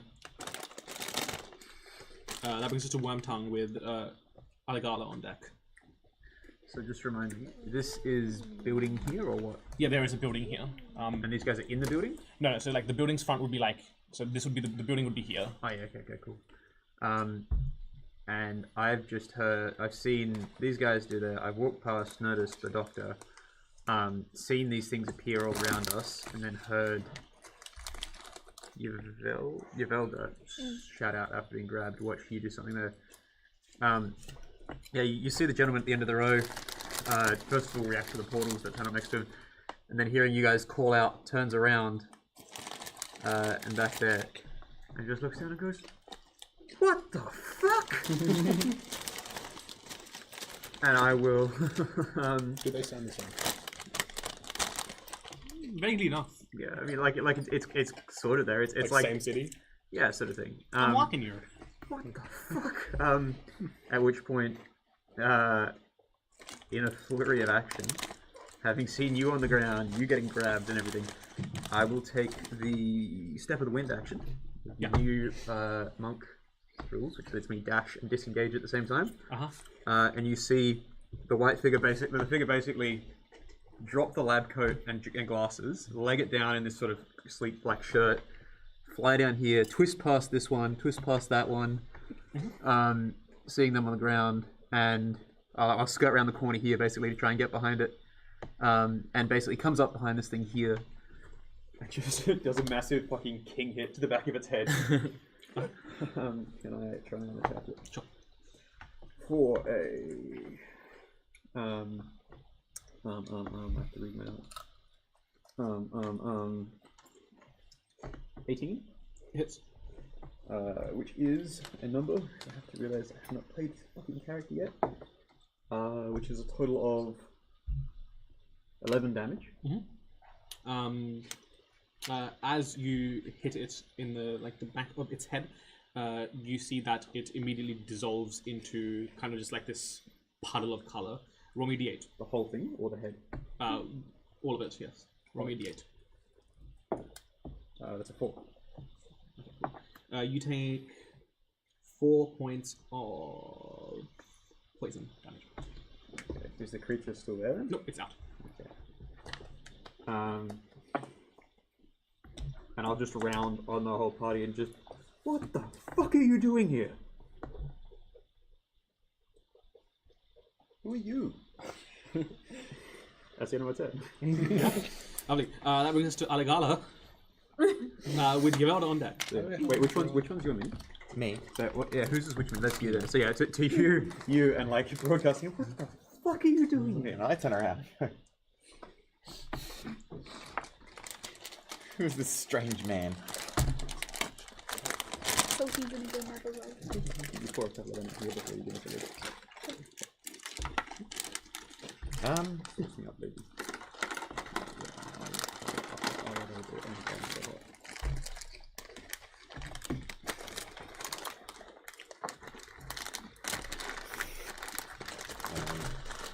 I should be turning. Right.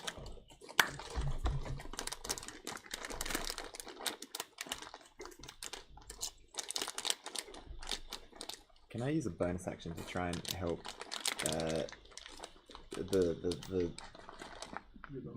man? I don't know his name. His feet. Yeah, sure. So what was that? Can I? Or I suppose that's a help action, so I can't do that. No, I reckon like just lifting him to his feet. You can bonus action that.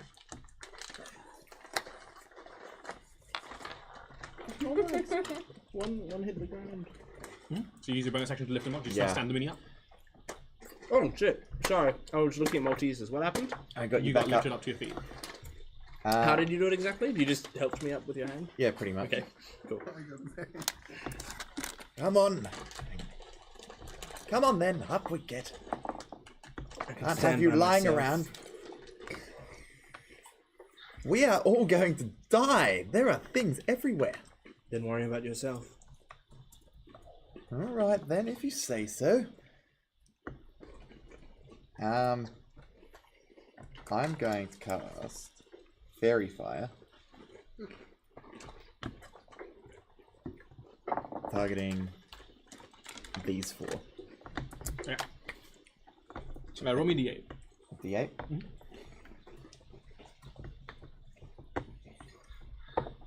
4. Is that dex saves? Yes. Your DC is 14. 1 succeed. We'll just say this one succeeds, yeah.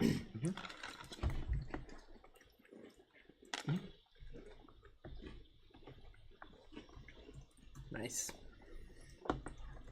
As I hit these things with Fairy Fire, you can start to perceive like what they're going to do the moment they actually do it. They sort of have a faint future trail. Cool. Anything else? No. Givelda with Abra on deck. Woo! So right, did you ping hit the one that was grabbing me? Yeah. Oh, fuck! I had a really good idea for that one. Which one's nearby? This one. Mace it to the face. Mace it to the face! That's Mace our to the ace! face. Ace, ace, ace, ace. I'm just gonna go for the next one. As soon as they see me, you've done that. I look at you gratefully, and I instantly go for another one. I grab it, and I just try to mace it as hard as I can for a... Kill it! 18. Hits. Nice. Make that a 7. Yeah. That's cool. Good shit. You just Good watch shit. it. She looks at you gratefully. Roll me a d8. Strides over, and she just clocks this thing in the fucking head with a 5. So, With a 5. you take 1 point of cold damage. As you hit it, your hand sinks in slightly, and there's just this frost that climbs up your fingers. No, All good. Anything else on your turn? you think you can stop me that easy? She looks at her first bite. Actually, my bonus action is 2 weapon fighting. That's not something I can do, however. Hex. Sure. Would you want to have done that before you attacked? Just because you're playing this character for the first time in session? Nah, Okay. because I don't want to do that actually. Oh, you don't want to hex at all? No, Okay, cool. not tonight. We can work up to that, guys. Okay. You just watch as she strides over and maces this thing in the head and then turns around. Is that the end of your turn? Yeah. Abra with the creatures and then Jacques on deck. Hi. Well, So those three are fairy fire? do you know Kevin?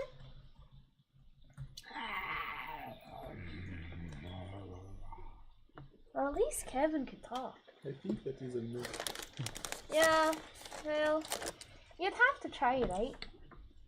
It was rapid. Excuse me, Yes. can you hold on to this one for me? And I pass you just a necklace that has like a leaf-looking charm on it. Okay, what's that? Protect that! And I pull out my slingshot and I just aim one For which one? next to them.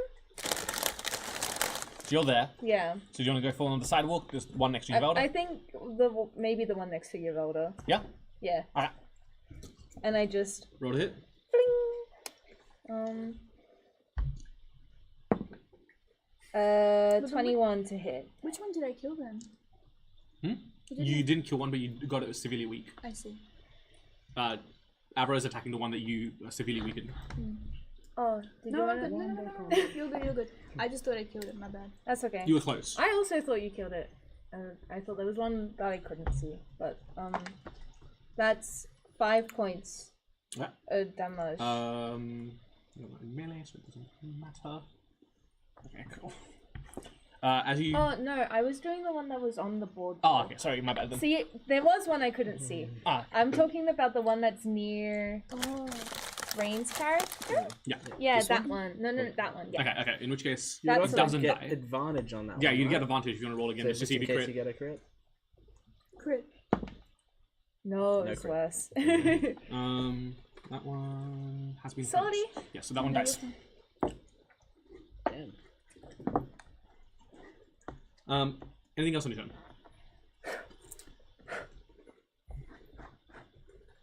That's it. The creatures with the sharks on deck.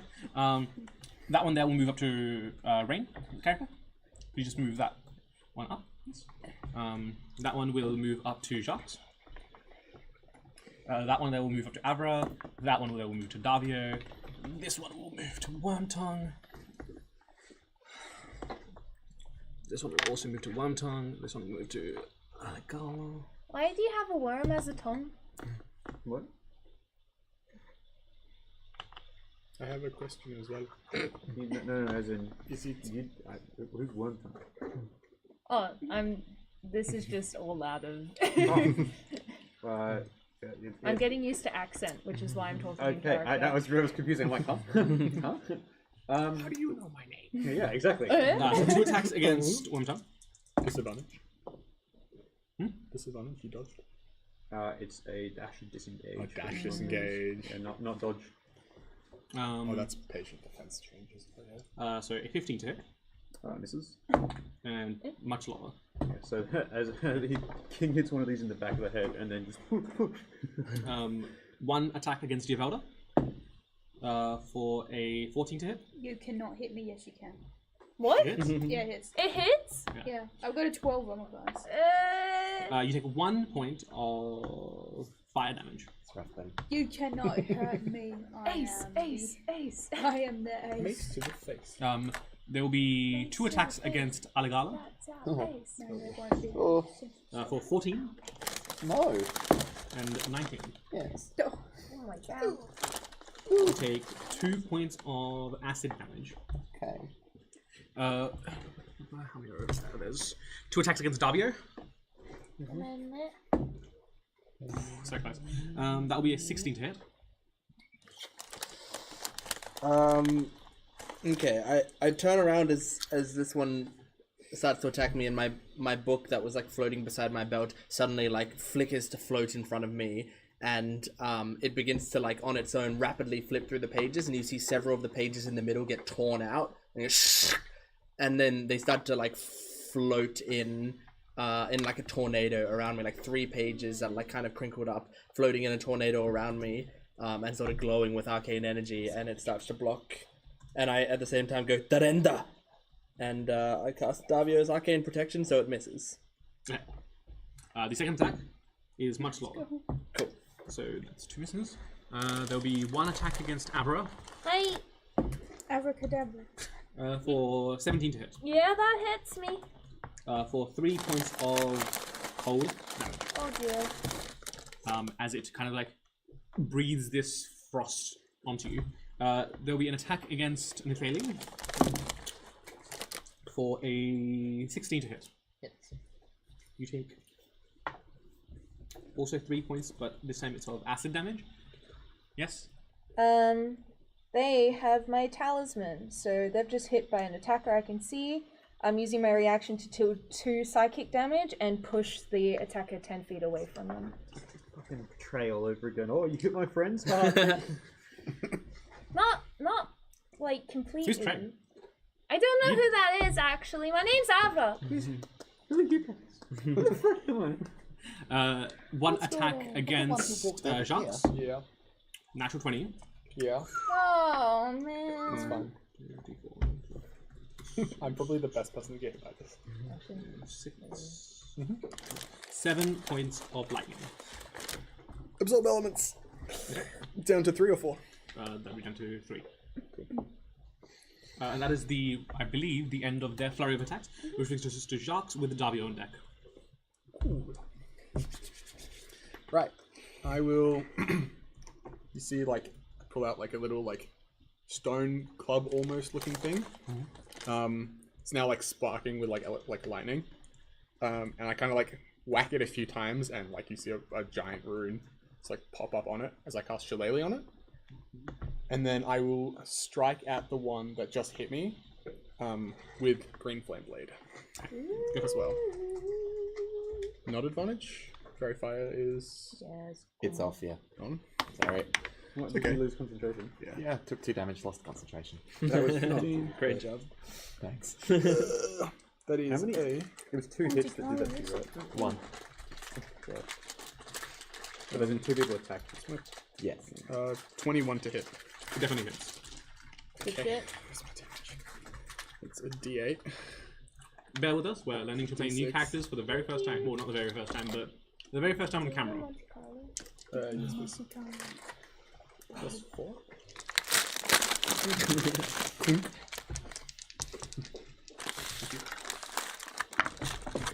That is. Fuck. You dare, Stuart. 6. I dare what?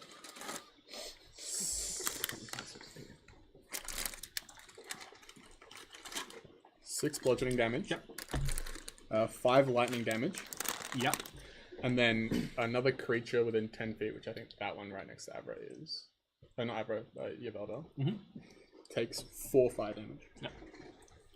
It's not vanishes. I take 5 damage. No, The one creature that you're attacking me attacking takes takes 4 damage. fire damage. It'd be so roll me funny if you D8. did that to me, yeah. 4. You take 1 poison damage.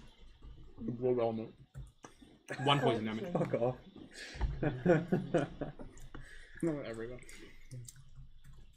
Oh, it's still rounded down to 1. Yep. It's a minimum of 1. You fuck. Extra D6 of damage from me. Anything else? No time. Oh, That is action, bonus action. Davio with Incompetech on deck. Okay.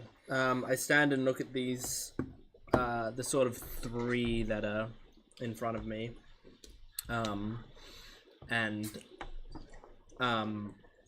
As these like papers that had just defended me are floating around me, I put my hand out, and the papers sort of gather in my hand in a little like sort of paper origami flame that's now like floating right an inch off my palm. That then sets alight.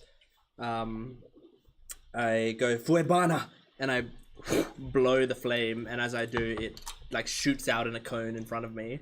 So I'm casting Davio's Igniting Propulsion. I think with a 15-foot cone, I can get all 3 of them and not hit Pinky there. Can all 3 of those make a dexterity saving throw, please? Fail. Sorry? Fail. I think so, yeah. All 3 fail. All 3 fail? Yep. Nice. I didn't even need to know your spell save DC. They just rolled that terribly. So they take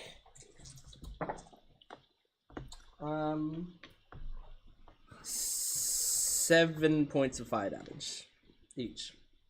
Okay, I believe this one here is dead. And if I've miscalculated, I can just...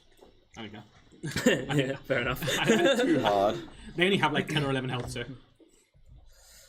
Oh, and that's the other number. Yes. Yeah, you just need to. Click it. Oh, yeah. How many attacked you last time when you cast shield? Was it 1 or 2? What? How Sorry? Many, how many of them attacked you last time when you cast shield? Was it 2? 'Cause 2 attacked there's me, 2 yeah. down there and there's 2 in front of you. Yeah. Nice. That's my turn. Nithali with Worm Tongue on deck. Okay. I didn't do Dichromancy last turn. I'll do it this turn. So is the one sort of just directly in front of me? Has it taken any damage? Yes. And there's one sort of by Yvelda, right? How's that looking? The one next to Yvelda is hurt. Okay. My eyes will glow white, and I will lay my hand out forward, and sort of from just behind me flies past a bolt of white light and past towards the one right in front. Casting Guiding Bolt. Okay. Nat 20. Nice! It's not gonna. I'm No, it will. assuming it's dead. Do you want to roll the damage? We are using modified critical rules for those watching. You maximize the dice you would have rolled, and then roll the dice again. 46 or 36? 46. So 24 plus 46. God damn. Yippee! That's like good. 39 damage. God damn, it's session 1, Rain. You need to calm down. Or It might be dead. Yeah, possibly. This guy now knows the meaning of Oppenheimer. Nice, and as well as that,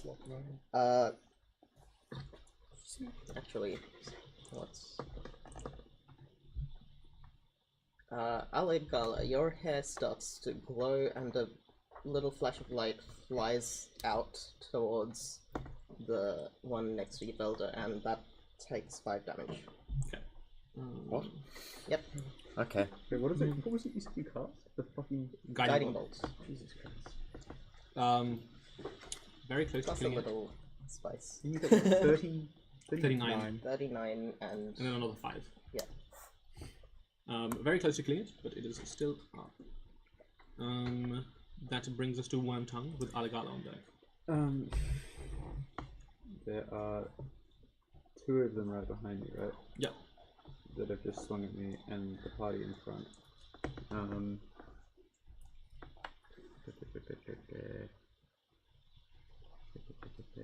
check something. I have to remember monk rules again, as always. Crusade is different. Yeah. We are using some playtest monk rules because monks need all the help they can get. Oh, actually, could I move just like 10 feet that way? Yeah, Colin, can you just move Rain's beneath? Yeah. Yep. So, out of everyone here, does anyone look particularly hurt? Or roughly okay? I look kind of hurt. Yeah, I'll give another sort of queer regard to everyone standing in front of me, and I'll just sort of you see them turn around with some very sort of like low strikes. Like they're not like big flashy moves like that. I'd hope not. It's a lot of it's a lot more like the sort of in the body line attacks that almost just look like they're turning into them. So you see the dark shirt turn around and just into 2 people in front of them. So I'll just take 2 attacks. One with an action, one with a bonus action into the guy to my 2 separate on the two like, one each. Or we'll start with 1 because I doubted to kill him, but I think I'll focus on this one here. Yeah. Which is a 23. Definitely hits. As you And clock it. a 14, I think. And 14 to hit. Yes. Hits. Which is 10 and 8. Okay, this one dies on the first hit, and then you'll not just turn the other one into the other one. Yeah. Sure. The other one does not die. it starts like a push with the palm, and it would have been a liver shot, but you could see I sort of noticed that it staggers backwards and turn and pivot. Roll me a d8. Oh yeah, that stings. Another one. Another one. Another one. Is it unique to each? When you hit something in melee, you roll a d8, and that decides the element. As in, is it unique to each enemy you hit? No. Only when you kill it. You take 2 points of fire damage.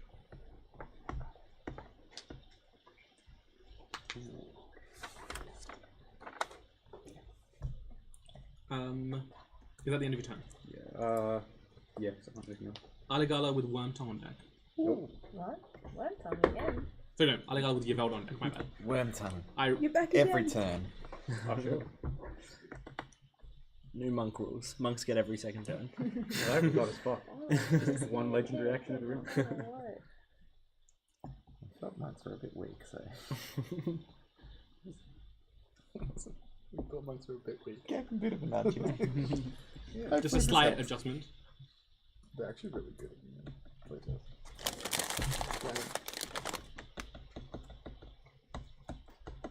Alright, So Next up, 26. when this elemental surge happens when you kill them, what does it look like? You said they're these strange flickering chromatic aberrations. So when you kill them, your attack sinks. If it's in melee, it sinks into them a little too far, and there's a little bit of retaliatory elemental magic that surges over you. Yeah. So Aligala.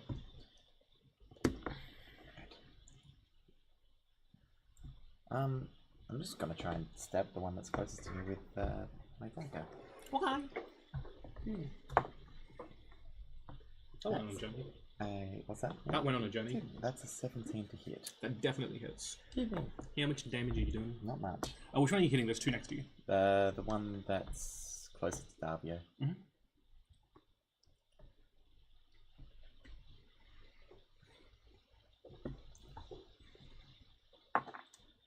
That is 7 damage.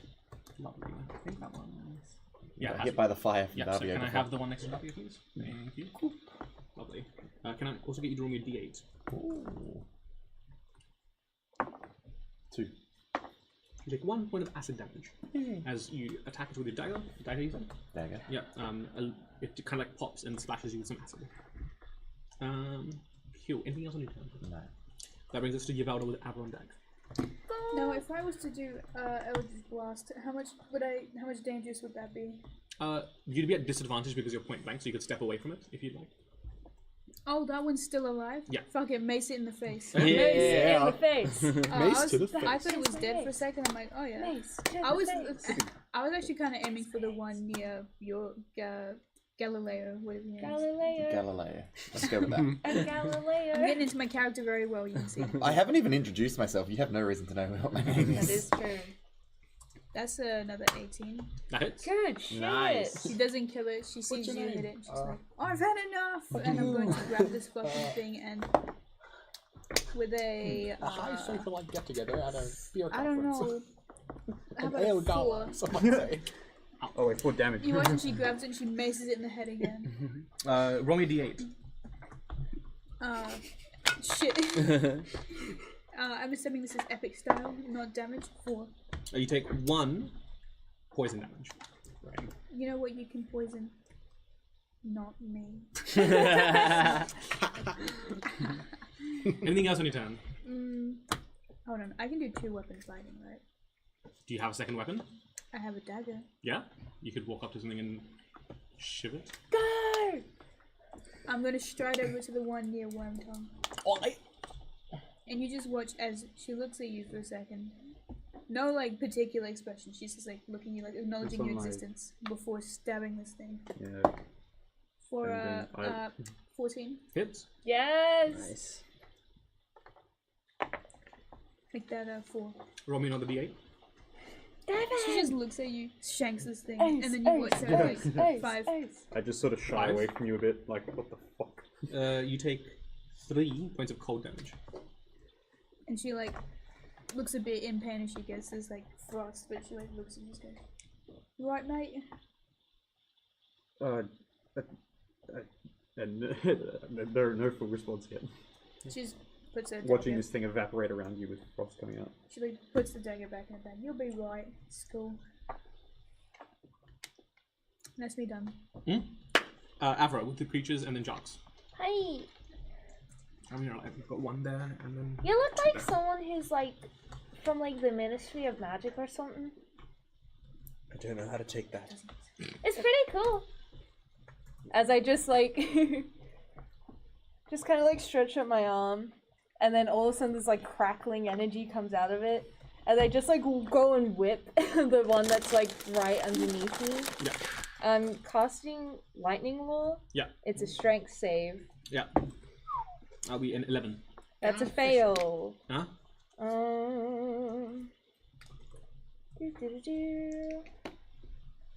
You're going to be pulled up to 10 feet. Mm-hmm. Well, it Like, is like towards next to you. me. It is next to you. Well, but- now it's like really next to me. You take 6 points of lightning damage. I do. So, yeah. Lovely. Yeah. Anything else? No, I don't think so. I don't. All right there. You seem to generate an absurd amount of power. Well, me mum and pa taught me really well. But I don't think I'm as trained as you. Looks like I've stopped listening. It's okay, she hasn't noticed, she just keeps talking. The creatures. This one will attack We're in kissing distance? Aligala, and these two will attack these two respectively. We'll start with the one against Aligala. That's a 5 on the dice, so I'm gonna assume it misses. The one against Davio is a 2 on the dice. I'm gonna assume it misses. And the one against Avra is an 18 on the dice, and I'm gonna assume that hits. Yes, you mate. 1 point of cold damage. Hi. Brr. And that's the creature's done, which brings us to Jacques. It is me. Does anyone have a spare dagger? I'll like grab the dagger. Is that a bonus action, free action? Just free action. Okay, You're next to each other. cool. I will run up. As soon as the dagger touches my hands, it starts to spark with... What type of damage did I take last time? One of You the took elements. poison and... Poison. So poison. You took yeah. 2. You took poison and Poison was the one they cast. Yeah. acid, I believe. Yeah. Acid, It starts to like, Oh. yeah, almost corrode at the tip, but like, not permanently. And I'll run up to the one Next to... next to Davio. Yeah. Ah, so the one over here. Yeah, so that one. Yeah. And like, and shank it with the dagger.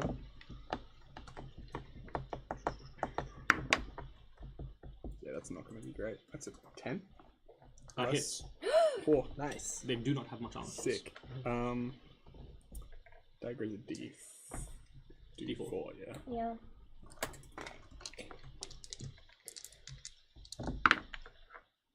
That is very obviously cocked. Oh, that is a 4. 8. 11 damage? Great. May I have? Yeah. Can you roll a D8? Cool. 6. You take 2 points of... 6. Force damage. No, force damage. I can't absorb that. I got it wrong. Cool. And then 4 damage to the one in front of Avra. Sorry. From Green Flame Blade. Yep, 4 damage. That one also dies. Damn. D8 again. Wait for 3 more levels and I could help with that. How much force damage was it? 2. 2. And then with my bonus So can you roll me a action. second D8? Yeah. Yeah. 1. You take 1 point of fire damage. Yes! Still have elements. I still take the 1. Woo! Alrighty. And then bonus action with my Shillelagh club. I have a question with Shillelagh. Yeah. If I use it with 2 weapon fighting, do I still keep the wisdom modifier or no to damage? I'm gonna say no. I will double check that for you later. Cool. That's fine. I will just swing back. So you're attacking this one over here? Yeah. Yeah. Swing back and clock it with my club, and you see like the rune, like the giant rune, just flare up with full fire as as I connect. That is D8, 2d6, and D10. You rolled a hit on this one? No. One. One? Yeah. Unlucky. I was gonna say, is that an auto hit move that I've never heard of? That sounds cool. I was too busy figuring out what dice I had to roll for damage. POV. That brings us to W. As I sort of watch, like because you sort of come out of almost nowhere from behind me and just like take out these Three two in front legs, of me. probably, because I'm tiny. It just goes Child with a stick. I'm watching you, and as I do it, like looks like I get dizzy for a second, and I just go, oh! And then as I like blink, there's a difference to my posture, and the spell book sort of like naturally slowly closes and just like floats to my side as I'm looking around. What? I just like pat around myself, feeling in my bag there's like a lump there. Reach into the bag, pull out this morning star. I inspect it, look up at this creature in front of me, and then like two hands on the morning star rush toward the creature. Ah! And try to swing at it. Yep. Let's see. That's only a 7. feel that. Yeah, so I swing at it, but there's like a sort of like my body is still Phantom pain. Yeah, my body is still weak. There's like I just like as I'm moving, my ankle just gives out on me, and I fall to one knee, and as I swing, it just smashes into the ground with like a little more force than you'd expect from someone of my like really skinny like bookworm frame. The creature doesn't laugh, but it gives you the best approximation of a laugh. I do not know what you are. And that's my turn. Yeah. That brings us to Nitheli. There's only one left. Yes.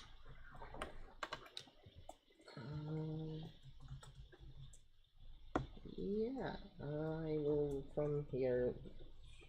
Actually, how healthy is it looking? Pretty unhealthy. It should probably invest in like health insurance. You actually can't do that if you're already unhealthy. That would my cover. Those scumbags. So you really should have invested in health insurance, if anything. Consider insurance fraud. In that case, Simply don't tick the box. I will save spell slots and instead cast Chill Touch on it as my hand goes black and a ghostly image of the hand just shoots forward and flies towards. So you're neither going to kill it nor touch it. Yeah. Yeah. My favorite cantrip. No. 14. Hits. Nice. Good shit. That's D8. Oh, that's Not a D8. Great job. It's a 1. It still dies, I think. Okay. I'm pretty sure if I've done the maths right, it dies. It doesn't stop laughing after Davio's miss. It just keeps laughing as it dies. He's gently poking at guys. And that puts you out of initiative. The first thing... can I get Jacques to make me a perception check, please? Are the portals still around us? No, The portal's closed when the creatures came through them, or afterwards?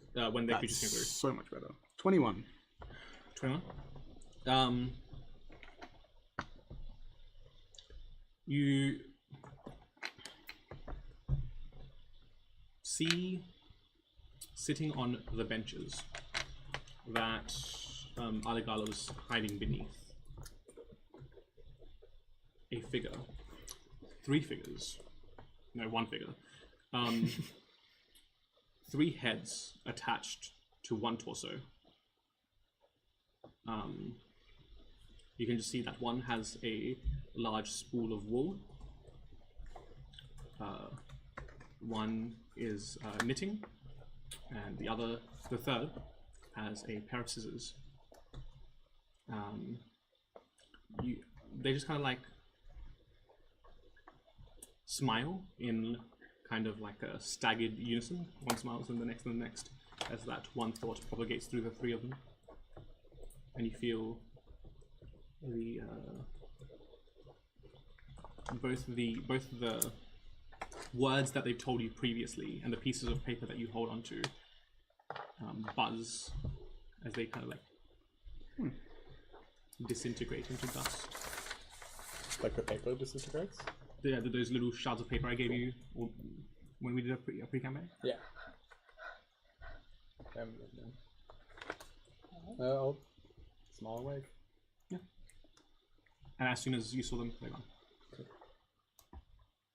I think we found the group.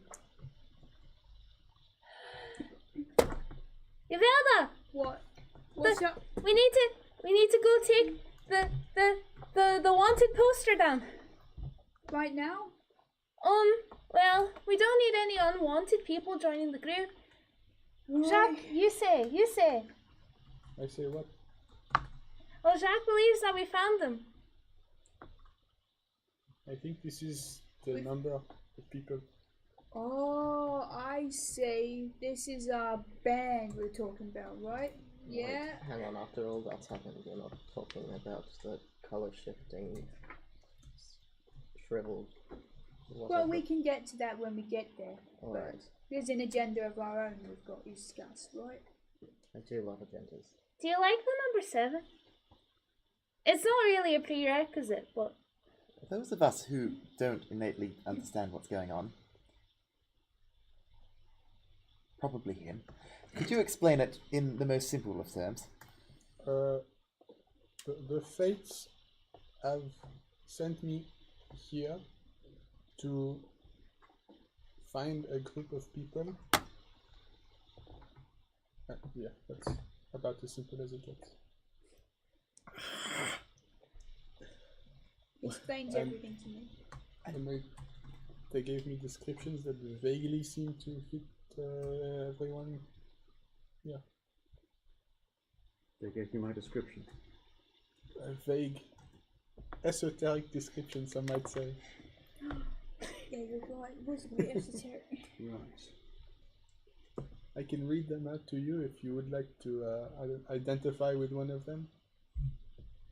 Of course, I'm sure I expect to. And you were sent to do what with us? Just find us? I don't know, I am a small child. When I was a child, I soaked up anything said to me. What was said? Find the people, then... I don't know. Right. Save the world, maybe? I don't know. That's how the stories go usually, right? How novel. Well, you asked me to write one, so... Can I have mine? Oh, yes. I will. I'll give you guys a kind of weird look. A lot of you, especially you, just stab the dude next to me, and I'll walk back down this way to try and retrieve my coat and glasses. You want to save the world. What this one thinks I'm connected to what this world's being destroyed currently, so I don't really see much of what I can do. Can we minimize the amount of nonsense spoken? Thank you. And I will lean down towards and see is there any sort of remains of this creature that had died in front of me? There are splotches of paint, or what looks like paint, across the sidewalk. Can I try to just give do I recognize this? Do I know what could have caused this magic-wise? I imagine it has something to do with magic. Roll an Arcana check. Okay. Is it alright if I do something similar? Yeah, go for it. You can roll an Arcana check. Arcana. I might join in. Anyone who wants to roll an Arcana is more than welcome to. I got a 15. 15? I'll kind of just come through. Nothing's I got a nonsense, 25. mate. 25? You're just a bit in pain. I am trying to think, thank you. Think about this and I'm going to try and help out. Oh, this is 14. Did you roll that completely expecting a plus? Yeah, because I've got a +0 to Arcana and History, but I've also got expertise. Proficiency. Because it's intelligence. The creatures have vanished, but the remains they've left behind are like oil slicks on the combined with paint splatters across the sidewalk.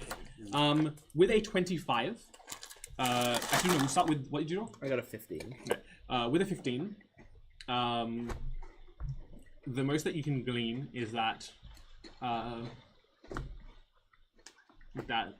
again, like to state the obvious, this wasn't natural. Yep. Furthermore, this was the result of two very this was two polar opposites like coming into contact, and it caused like a violent reaction. That's all you get with a 15. With a 25, with a 25, you can glean that whatever caused this would have required a lot of input power to generate the arcane explosions that continue to propagate throughout the city. And not only was it two polar opposites touching, they were forced together. It was a fusion. It was a fusion reaction. Okay.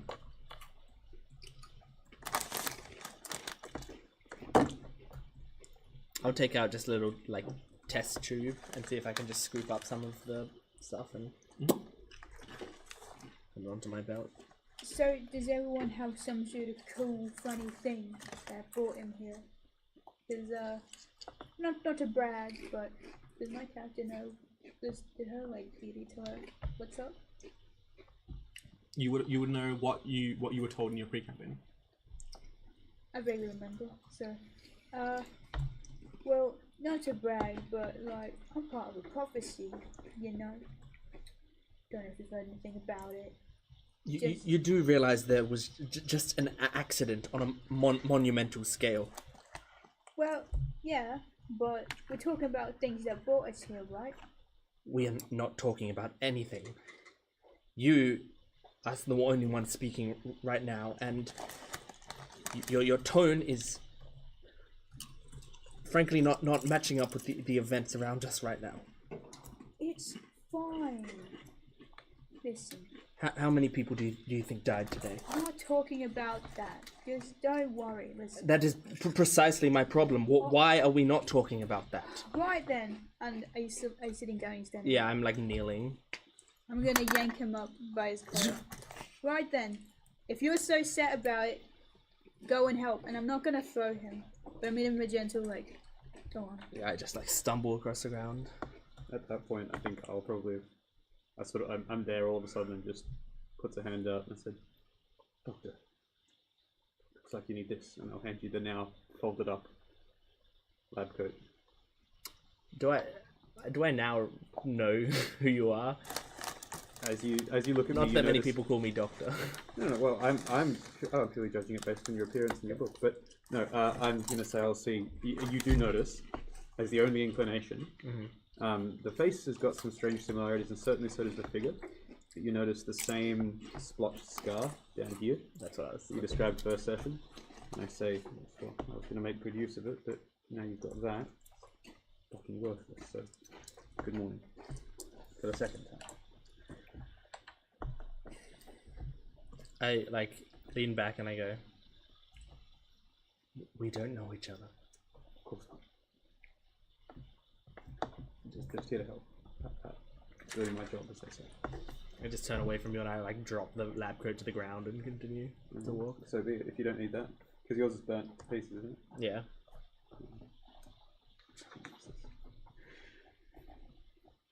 Okay. Well, that was a bit weird. Yeah. What were you saying about prophecy? Well, You do this? no, not me. I know this is happening until right now. Apparently the child was destined to hunt us all down.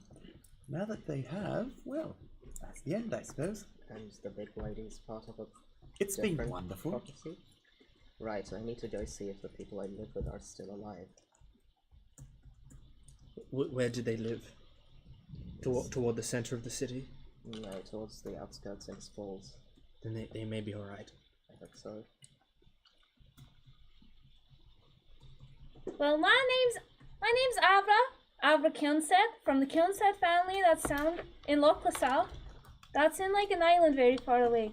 If we're going to be traveling together for a really long time, I'd like you to know my name now, and that I talk a lot. But that's because I have a lot to learn. So please look after me.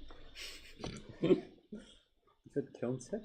Kilnset. K as in Kilnset. I as in Kilnset. L as in Kilnset. But she just says it all the way. And T as in Tyrannosaurus stock. Cool. Do the cameras go? Yeah. My headache is worsening. I'm sorry, you seem to have 2 accents. I don't know if you picked that up before. Two accents. Yeah, well, this one, you kind of stutter a little bit, but when we were fighting before, there was a bit of a change in your accent, and you sounded a bit more confident. Yes, are you the wizard one or the morning star one? This is a lot of ridiculousness being thrown at me. Aren't you gonna go help them then, since you're so insistent of it? If I offended you in some way with my words, I She does precisely apologize. She does not also sound mad at all. She literally doesn't sound like...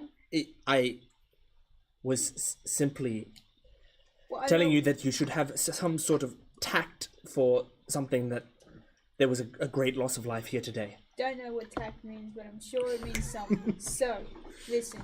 How about It you doesn't sound a mean little bit, esoteric. you sound a little bit, what's the word? Unimpressed? Yeah. And she'll slap on the back. I'll help you. Every time you like make a large movement, I like cringe because I felt you like pick me up now and felt how strong you are, and so now I'm just cringing every time you Listen. move. How about we'll help you?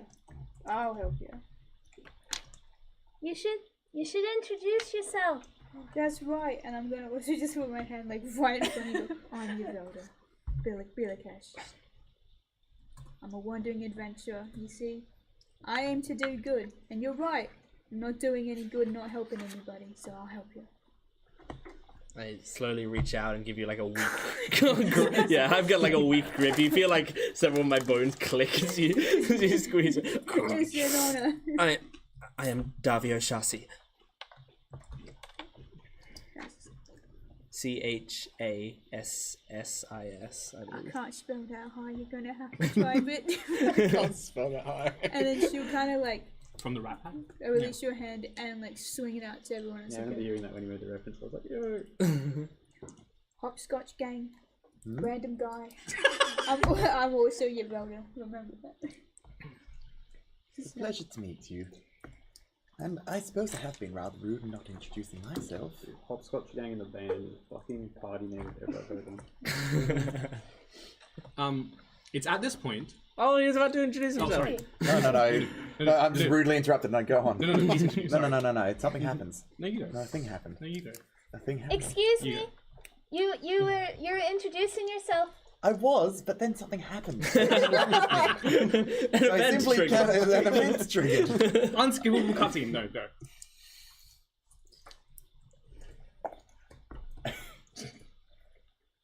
I'm a Legolas. Well, anyway. I'm a Legolas, but you may call me Ale. I've been running away from my problems, That sounds exciting. and part of that involves hopscotch. Oh no! Hopscotch is a great game. It is a great game, and it does help me run away from problems. Okay. In the event that they get too close. I met my friend, and we've been having a lovely old time, running away from our problems together. We both have several, it seems. That's But, exciting. You know, it's what it is. We do the best we Exciting is can. one word for it. I am Mithai the Eternal. I am an artist when I try to be. And currently my profession is, as said, running away from several problems. What was the last name you said? Teneluch. Sorry, Teneluch. CH, yeah. I'll get all these names later. I think from my experience, your profession is charlatan because all I have heard coming out of your mouth is a lot of ridiculous dribble. You, for one, you predicted this event ahead of time. Somehow, yes. And for another, what did you refer to me as? Am I the Morning Star One? Yes, you were fighting with a Morning Star for a small period in that battle. I see the Morning Star like on the ground with like a crack in the thing. That one. It was within your equipment. This is mine, but I had never used it before. I don't recall using it. See, I am not the only one with a strange mind. And you? I beg your pardon? You haven't introduced yourself? No, I suppose I was just here to help. Don't mind me though.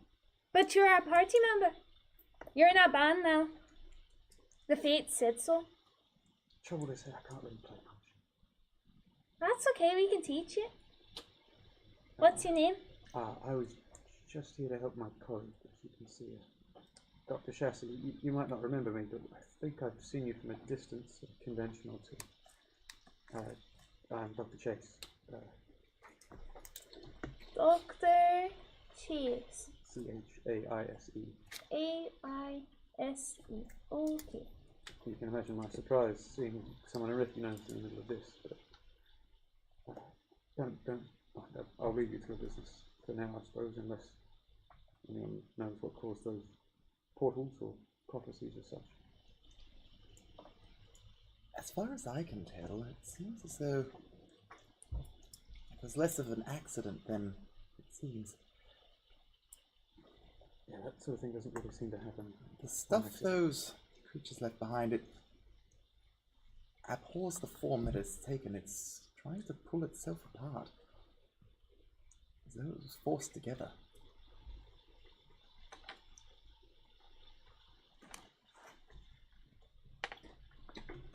But what that means, I don't know, but it wasn't a natural occurrence.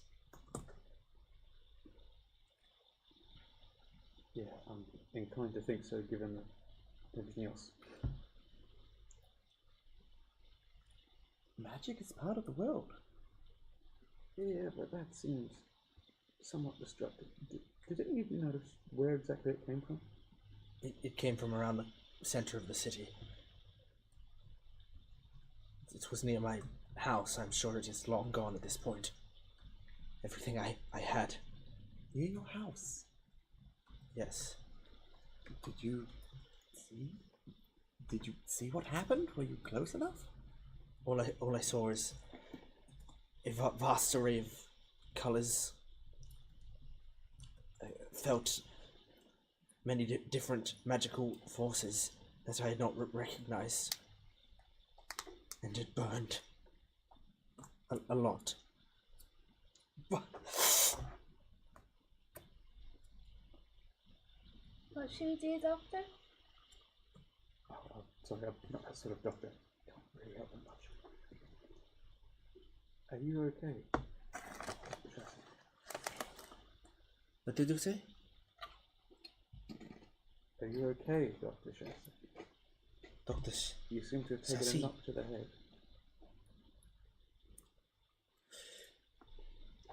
Does anybody have a reflective surface? I've got it in there. Yeah. I just take it from you.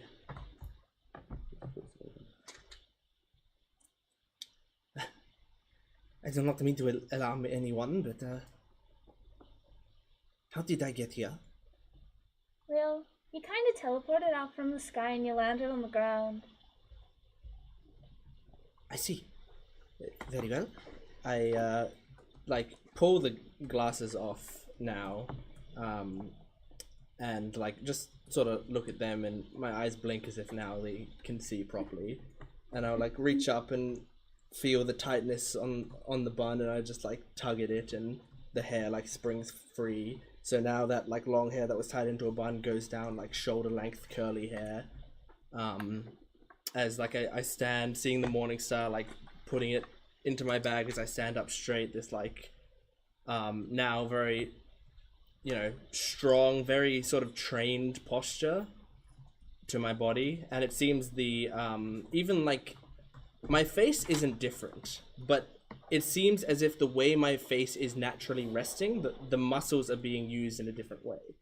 That it is now like less of a stressed, like strained, intense look, and now more of a little bit of a softer appearance. Still focused and still panicked from the situation, but a definite like softer attribution of facial muscles. You're viewing. I'm mewing. Oh my god. If you don't mind me asking, where were you expecting to be if not here? Last thing I remember, I was on the battlefield. This is all very confusing for me as well. I hope you'll understand if I do not exactly. Is your name Davia? No, that it does not sound familiar to me. You sound funny. You weren't talking like that just then. You were talking very different. Oh, May I ask what your name is then? I am Avian, my dear. That's close to my name. My name's Avra. Oh, that is a very, very pretty name. Avra, I do like that. Oh, you're like two people at once. That's what it seems like. So you're staring at you like, Yeah, like, it's two people at once. I'm so sorry. I do not recognize the form that I am in. Perhaps somehow I have taken someone else's form. Are you an actor? Is that what this is? You're like acting, Or trying out new character or something. that would be quite nice. A life of performance would be something that is desirable for a lot of people, I imagine. But no, I am a soldier and not much else. No, there's been times I've had large lapses in memory and it's quite jarring. Does it happen quite often? This is the first time. As far as I know, I have had perfect memory. But the last thing I remember was a explosion on the battlefield, and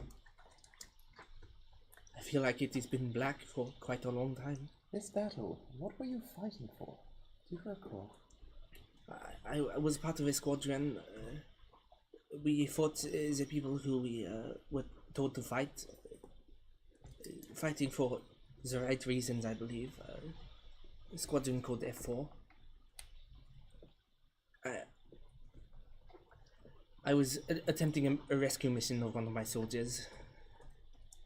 And as far as I know, it was successful, except for me. I believe I experienced death. I am now just realizing. I just go up to you and tap you on the back and say, Avian, was it? Yes, Avian. Avian, Doctor, whichever you prefer. Why don't we take a minute to think about this? You seem to have taken a nasty blow. I'll tell you what, ladies and gentlemen, I'll get the good doctor here off to the side from here. Why don't we recoup shortly afterwards? In fact, I know an establishment down the road, looking at the child, Menacingly. I know an establishment down the road where I'm sure we can at least get a bit of a drink, and it's very sturdily built. In the meantime, please recollect yourself. I'll see if I can help the dear doctor here recover his wits.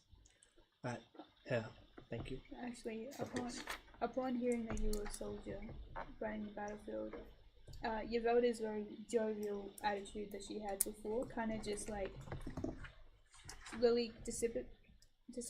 No, she slowly goes from like jovial to she's suddenly a lot more serious, and she goes to like reach for you again, but this time her movements are more like gentle. Like she's purposely now she's like trying to be careful, and she like rubs the top of your head and says, "I'm sorry.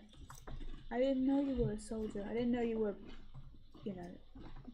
fighting and all that." You look to be a soldier as well. As soon as you said, like a look of fear was on her face. She's like, no. I'm not a soldier. No.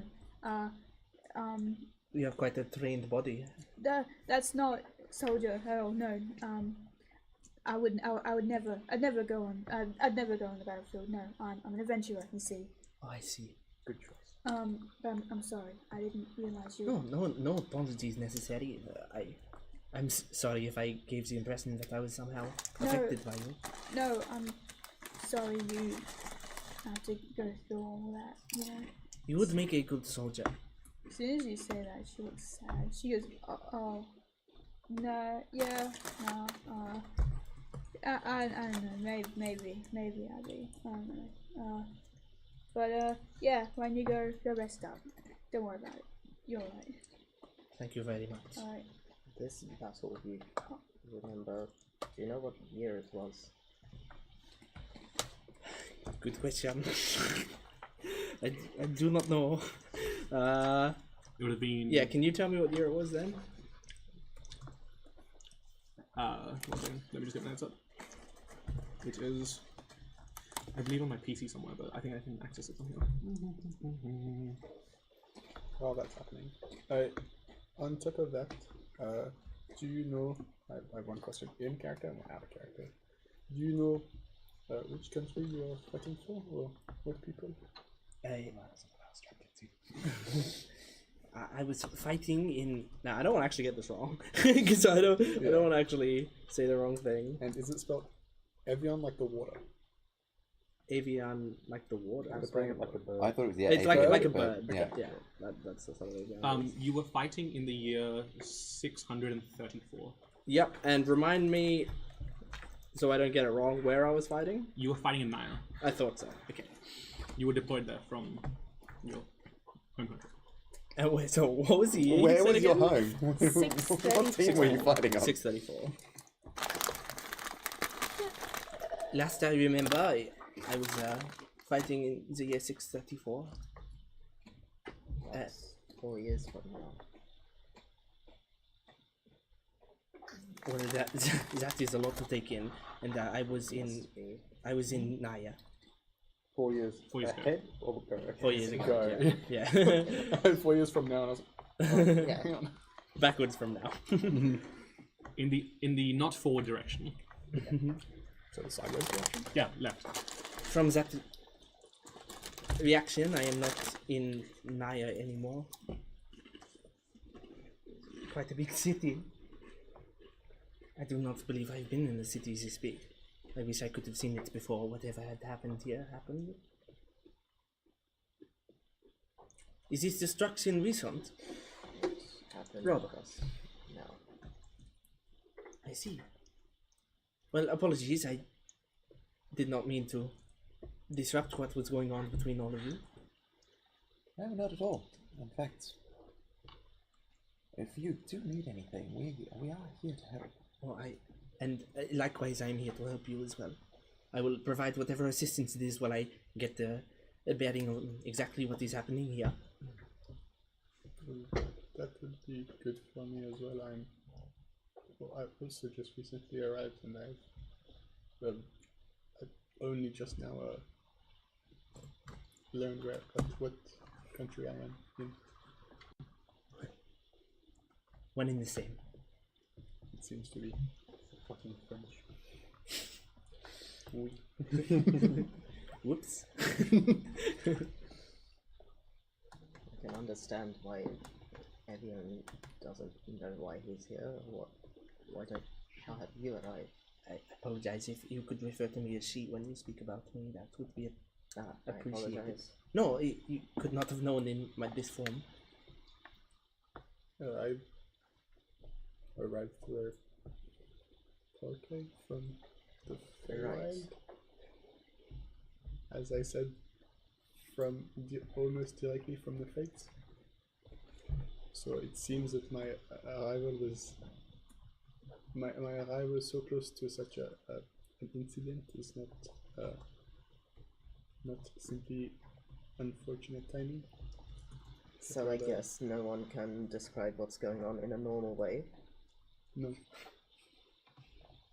I have no idea what's going on. I'm 4 years old. Yes. It is quite comforting to be very confused in a group of confused individuals. But it feels like we are together for It feels like outside forces have pushed us to be together. So many people with such strange and varied experiences. That is a lovely perspective. It's the only one I have. You said something about the drink? Sounds like a plan for almost all of us. Before you progress, Yavelda, in front of you, a crystal slate about the size of like my iPad here appears in front of you on the floor. Just on the top it says to Yavelda Bilikesh. Oh, I could have finished writing. I was going to finish writing this down. Well. What's this I spy? It appears to be a crystal slate, I see. I assume it's like iPads, you know. It's not. It's just like a crystal. Yes, it's just a crystal slate. Is Yavelda a tablet kid? No, I was an iPad kid once when I was younger. She's like, well, what do I see? She just picks it up. Yavelda Bilikesh! What am I hearing about where you are right now? You'll be catching the next airship back home immediately. I've been spoken to you guys in 4 years, and when I finally pick up, this is what you say to me. Listen, I'm in the middle of something important, but can't come home now. You are in the middle of something important. You're in the middle of catching a flight back home. Actually, she can't. Can't catch a flight, you see. Who's that there? It's my friend. Who's that? On this crystal display, you see a what looks like the spitting image of Yavelda, but a bit more bulky and has like scars on her face and like heat striations from working at the forge. You can see that she has like wavy hair that has all, like a purplish tint to it, but then some of it is graying over now. You can see that she has what looks like a blacksmith's tunic and with all sorts of pockets all over. And yeah, it really just looks like Yavelda, but like 20 to 30 years older. Look, I'm going to say this for the last time. If you're not coming home in the next week, I'll send Dad to come get you. I can't go home yet. There's still work to be done. This is not a negotiation. But you listen to me. There's been a disaster, right? She's gonna show her good arm and be like, look, got a bit of burn, bit of frost there. Like, I can't go home yet. Still something I gotta do. And like what? Well, you see, there's been a natural disaster in the city. Exactly why you need to be home. Yes, but you see, people have been hurt, and I've got to help. Roll a persuasion check. This is not good for me. Ooh, perhaps. That's a 16. Ooh, oh, shit. okay, it wasn't that bad. I'm scared everything's like a minus Good 3, shit. 4, 5. How much? 16. 16.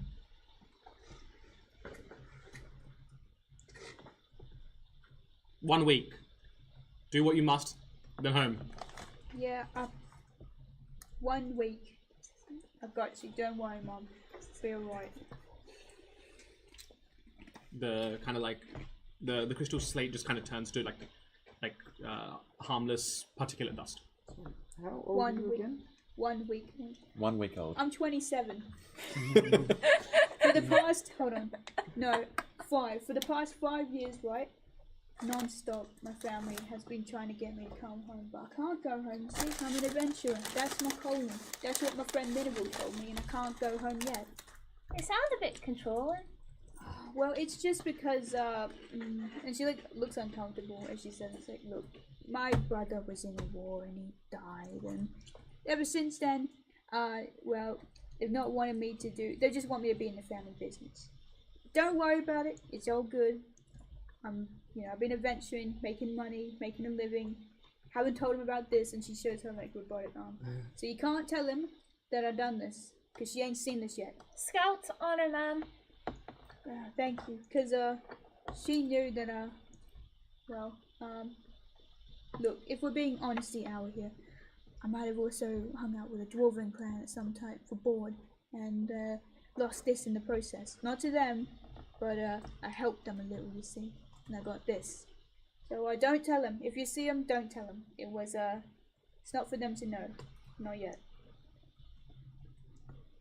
But don't mind my family. I wish they'd get me back about it, you know. 27, like, no one at 27 is getting their parents nagging them like that. Yeah, my parents don't nag me and I'm 12, so... Fair enough. I apologize for your loss. It is what it is. Can't do nothing about it now. I think it's just nice to have someone looking out for you in that way. There's no need to resent it. You don't know what, they don't know the half of it, mate. Well, that does bring up a good point. This 27-year-old has a parent looking out for her. What about these two? Being cared for, at least. Yeah, your Velders my care. I see. Yeah. That's what you signed on the page. Oh yeah, that's right, I did forget that. Signed? Well, yeah, When did you get here? If they got here a day ago. Well, I guess we arrived maybe like an hour and a half ago. It arrived in the city or in the plane? Oh, in the city. I'm from this plane, don't you know? I live like... Yeah, of course, I could tell by the leaves. Just like home. Well, not many people are like me from home, but that's okay. Sure. Anyway, my pa was also in the war, that's kind of funny. But anyway, I came onto this city about an hour and a half ago, and I had to have like a writ from my parents to arrive, but my parents aren't here, so Yvelda's my care now. She's under my care. You picked her up and them up Yeah, within the last hour. yeah, I'm taking care of them. Yeah, I'm doing great, right? We did go to a cat cafe. You don't know who you are. You predicted what would happen. No, I saw coming. Yeah, sure. For reference, I do know who I am. I'm just not in my own body. That's right. I'll ask you that again in 5 minutes' time. We'll see what the answer is. Fair enough. And you're... I'm just here to help. Thank fuck. And, my goodness, there's a lot of helping to be done. Wait, we haven't heard your story yet. What's up with you? He said he was here to help as well. Oh, I might not have got that. Why don't we share it over a drink? I really want to be off this place too. At least it makes sense. Yeah. It's worth mentioning at this time, like, while you guys have been having this conversation, the noises of ambulances and just general panic and screaming have been ever present as the city is in complete disarray. Go to the pub. Wait for a little flow Swama after the fucking... Yes. Hey, it might be empty right now. Go to the Winchester. Wait for it all to blow over. Just a point, just a point, no worries.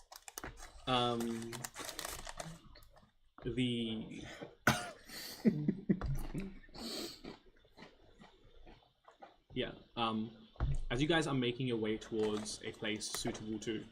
I turn into a cat. I turn into a cat. Yeah, I'm distinctly not taking them back to the same place we came from. Yeah. As you guys go to a suitable place to just relax, you can hear a hawker, like, in the streets just yelling. Massive disaster in Salveron. Over 1.5 million dead. We know.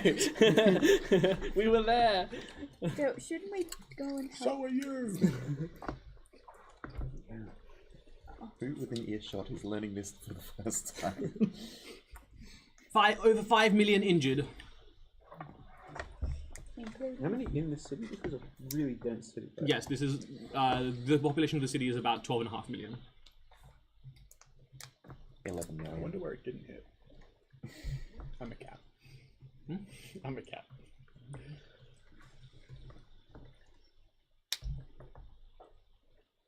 Yeah. Eventually, you find a suitable place to just find haven for the time being. as you enter, you can see that half the roof is missing. Half the roof is still there. Tap's still flying. Yeah. It's still flying. There's some of it. Some of it is been jammed up from frost. Some of it has been evaporated away, but some are still running.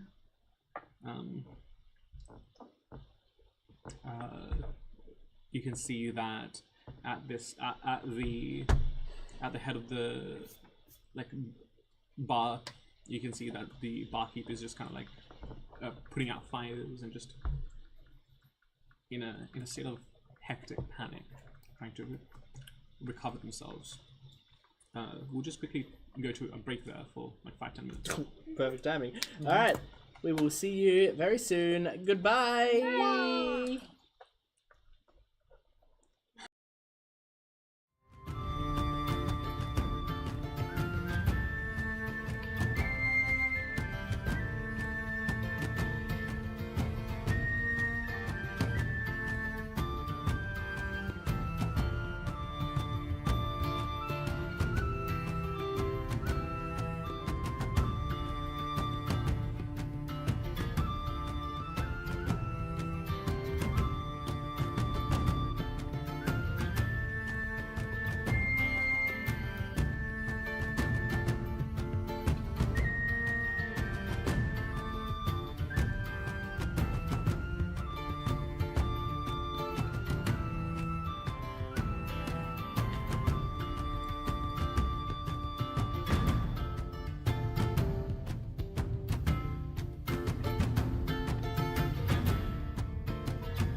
Welcome back from our break. We are here in our first ever session of our second campaign. Yeah! Let us jump back in right where we were. Our party, due to many different weird reasons, has come together after a city-wide tragedy, a unnatural magic explosion of some variety that has left the city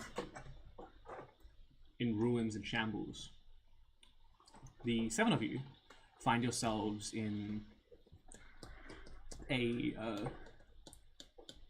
nondescript tavern. The architecture ruined beyond recognition.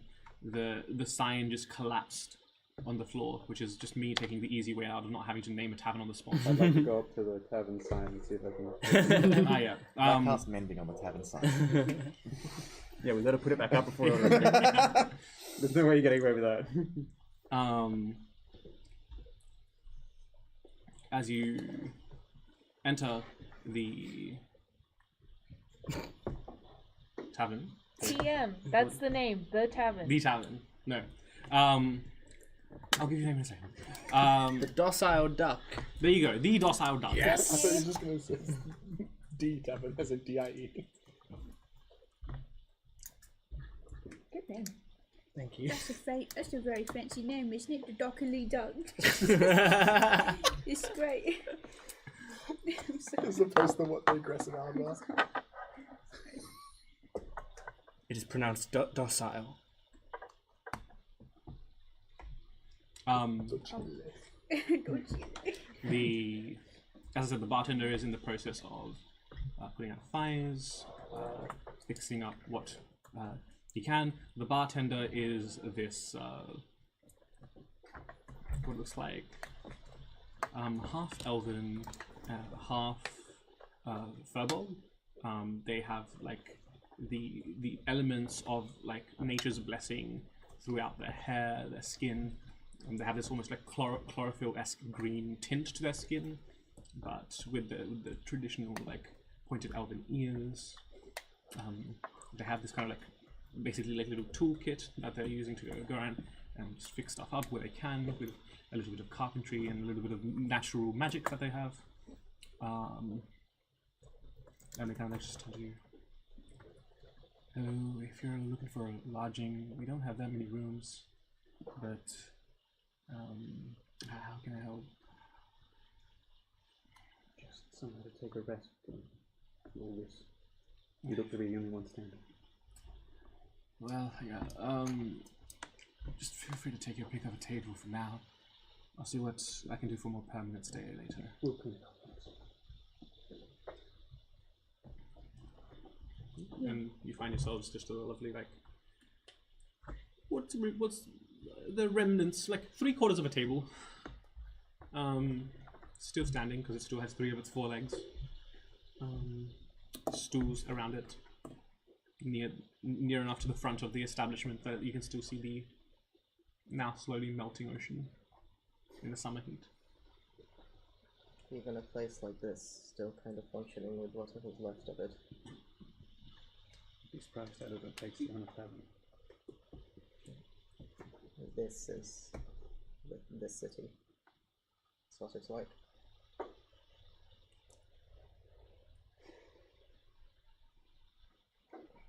The bartender comes up to you with like a little notepad. Drinks, food, what are you after? Well, sorry, you were speaking first. Your strongest ale is all I need. This is a large pint, strongest ale. Alright, one ale. For you? Same, I guess. 2 ales? Just some water for the table. Some water? Can do. Do you have any like a juice? I'll go find some. And can you please get like a little bowl of milk for the cat, please? Milk we have. I could go for an ale. 3 ales, some water, some juice, some milk. A bucket of hot water if you can manage it. Would you have to wash up here if you can? Alrighty. And like shuffles off. leaving you guys to converse. Cats really should not be having milk. Then what should they have, sir? Water would be fine for them as well. Okay, I'll make sure to pour a glass for them. There we are. Yes. If we can call you that. Do you remember how we got here? I did not want to bring it up, but I suppose it's a bit of a blur. Of course. Was I doing anything strange again?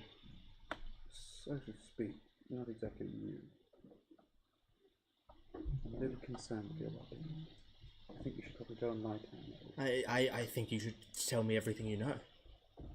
I'd be happy to with more rest, but it seems like... I do not need rest right now. I need information. I'm sure. No, Dr. Chase, I'm sure the poor boy can know. What harm could it do? Given the Is that state, out of character, you putting your hand up? Okay. given the state we're in, we're not sure, but it seems you're not quite yourself at the moment, so to speak. That you are still speaking in vagaries. Be specific with your information, please. I'm sure you remember the name Avian, don't you? I don't know why we are speaking of this. Exactly. It's a little bit confusing, which is why I suggest very strongly that you get some rest before we discuss it.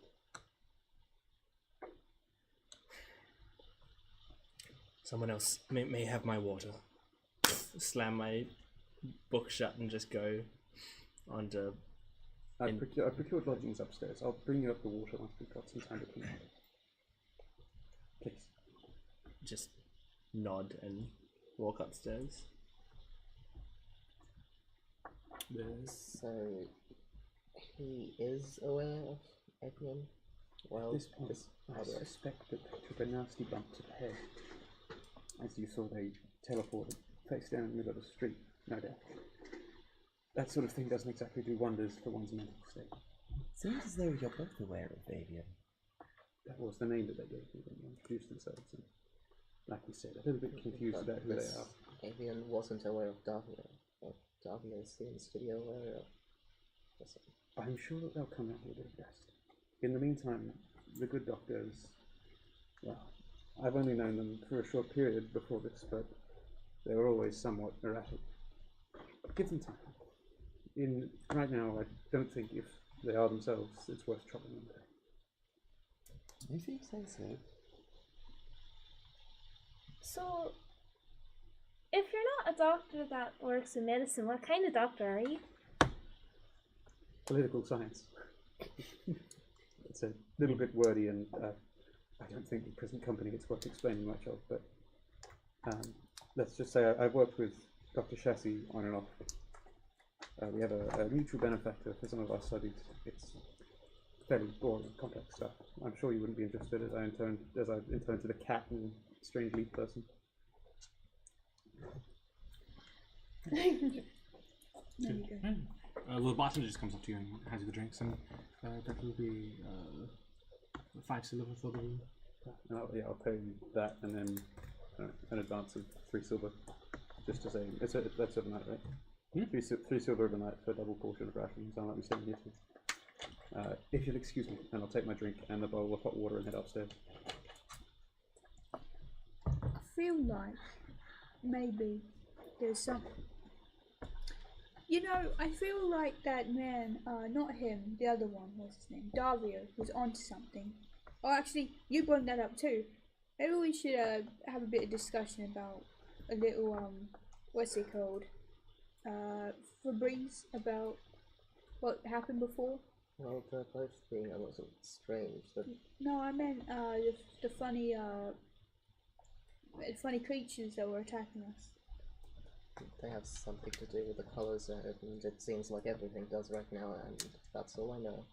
Also, I have something to do with the colors for some reason, and that kind of concerns me. Well, Interesting. So hang on a second. This is a bit interesting. You know what about the colours, but you like don't. Have we talked about this yet? I've forgotten. No, I do believe we have. Okay, cool. So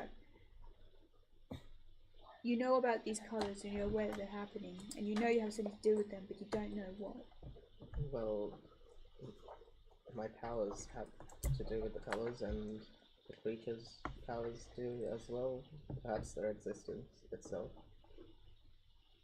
What if they're just different versions of you and you just don't know? Yes, I was scared after seeing them that those are what I might become somehow. I don't want to think about that, though I will, definitely. Have you ever met nothing people before? Like, no colour. I mean, apart from their eyes. Like people like the ones we fought? Well, I guess they were like shadowy people. Is that how do you describe them, Yvelda? Well, they look a little bit, yeah. I'm so sorry. I got all spaced out trying to write something down. You're right. What shadow people? Those are things who are The attacking. pre-campaign session that we had. Oh yeah, sorry, I forgot about that. You're okay. I mean, maybe.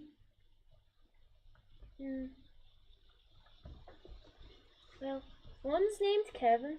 He has like a little like necklace that I made him so I won't forget him. Right. He said that like something about the world's ending or something like that. I think. I could definitely be wrong and thinking about the wrong campaign. But am I thinking about the right campaign, God? What's the air say to me? What's your intelligence modifier? Nothing. You can't remember the exact specifics of what was said. It was definitely of some calamitous nature, but beyond that, the words escape you. Pass me the little square wafers. Square wafers. Oh, Wafers. yeah, that kind of One happened brain like... cell. Well, that kind of happened like maybe like an hour ago, That's a good just name. after Jacques arrived. But I can't really remember what he said to me too well. Yeah. This Kevin spoke to you just about an hour ago. Well, there was like 3 of them, 4 of them. But we became friends, so we didn't have to fight. Alright. And this, and he's the one who sent you to us? I don't believe so. Ah, so you forced What this. is Kevin again? Kevin's like this little like shadowy figure. He had like ruby eyes. I made him a necklace so I wouldn't forget him out of like little charms and beads that I have. And for your benefit, it's spelled Kevynn. Yeah. No. It's very important. If he had ruby eyes, did he have anything to do with fire? I don't believe so. Alright, good. As I said, we became friends, so He might not be related, or perhaps he might be. This color stuff we've been dealing with, they're associated with elemental magic. Each color has its own.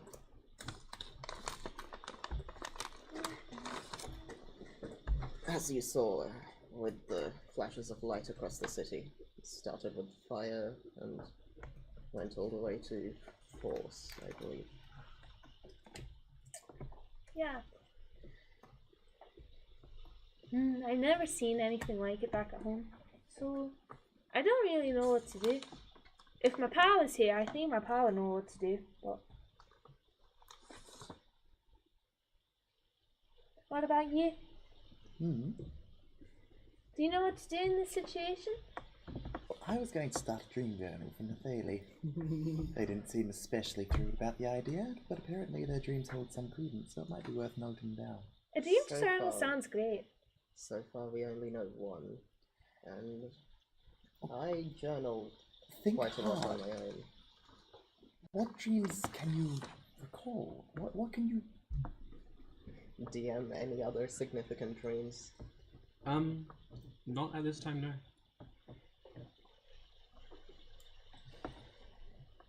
Roll a history check. I have recently dreamt of falling into a cloud of feathers and then it starts spreading into fire. History check.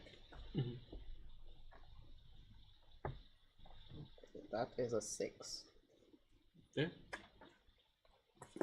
Yeah, nothing personal, but you remember.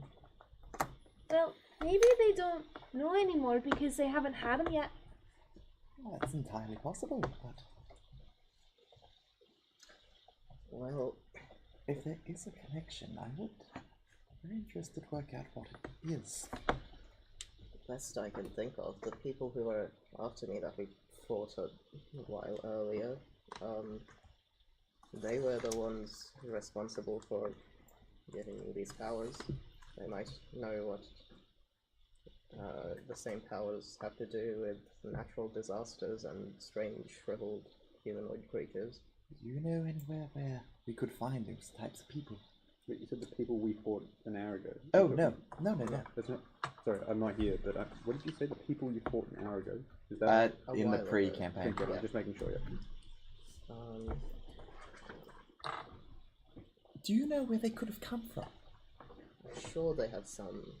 Do you remember where you were held? Definitely not. That was over a year ago, and the earlier I try to think of, the more broken the memories are. Can you roll me a history check? Oh, get me with my +0 of history for 13. Six. What Nithali is describing, the kind of this magic associated with the chromatic spectrum.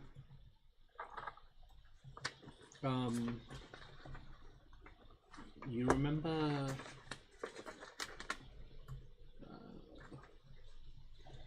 that one of the children slightly older than you in Lockerslau went missing one night a long time ago.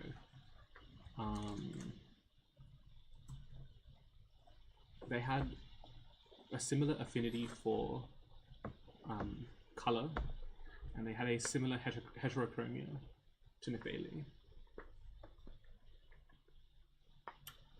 A summer eladrin.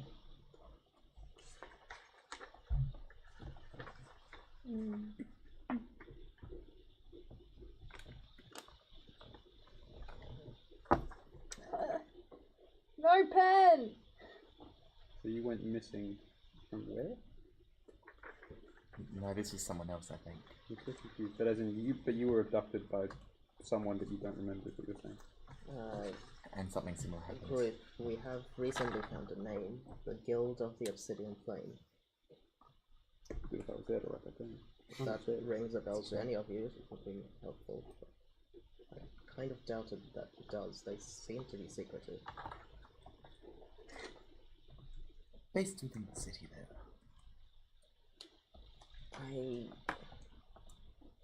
My best guess is yes, the city has quite a lot of scientific activity, and that seems to be around what they're oriented at. If it's all related, Davio was near where the disaster started. Well, might not be a bad place to start looking. Yes, he was near the center. Oh yes. Seems to be where all things are happening.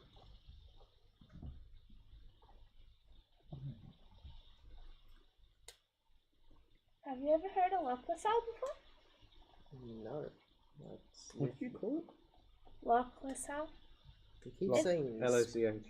Keep saying strange names of things. And that's my home island, so... Have I heard of it? No. Yeah. You just seem a little bit familiar. You've seen people looking like me? The eyes are familiar. That But is I might be thinking of somebody concerning. different because they were also not Eldrin, like me. But not me, obviously. They were more like somebody, I guess. Do I know what Eladrin are? Yeah. Me. Actually, do I know what mine? Yeah. Okay. And do I know that I've been transformed into this? Or... Yeah. Okay. Yeah. Oh, it's okay. Well, even if he's not the exact same kind, if he has the similar eyes, was he ever part of any scientific work? Please tell me what kind of part of scientist. I have no idea. I was like, maybe like Shaq's age. He went missing. He had the same like colory thing that you have. Right. What colors did he have? With each eye, what colors were they? Red and yellow. Sorry, orange and yellow. Sorry, no. Orange and yellow. Let's see. I don't know if that helps you, but That does give you.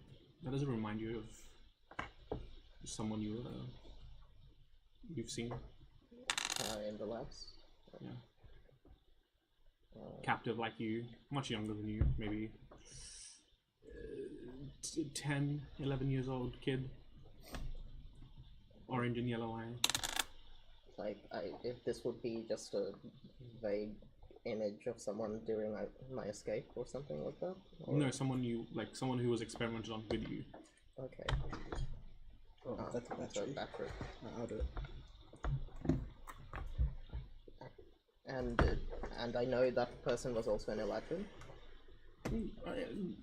Similar features to Abra, yes. There were 4 of you. There were 4 patients.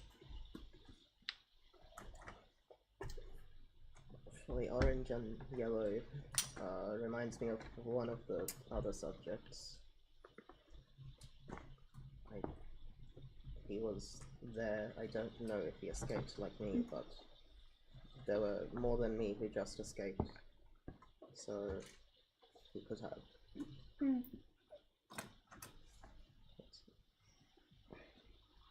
well, I hope he was okay. I'm sorry for taking your train of thought for a while.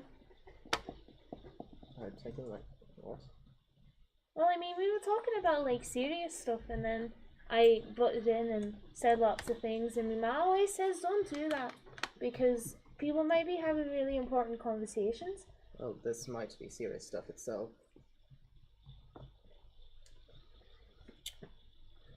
I'm going to grab my glass of ale and chug the entire thing in one sitting. Chug, chug.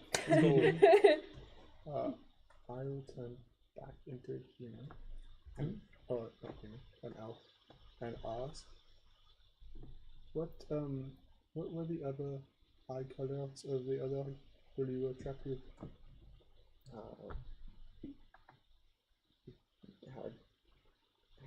Would I know all of them? Memories kind of suck, especially all that far back. You don't remember the eye color of subject number 1, but you do know one of the subjects, and you do remember one other subject. And the only reason you remember it is because this subject was very aggressive and defiant, and they always made like a loud ruckus, and they were always being put into solitary. They had red and yellow. It's not the same as the one that I looked at. No, that was orange and yellow.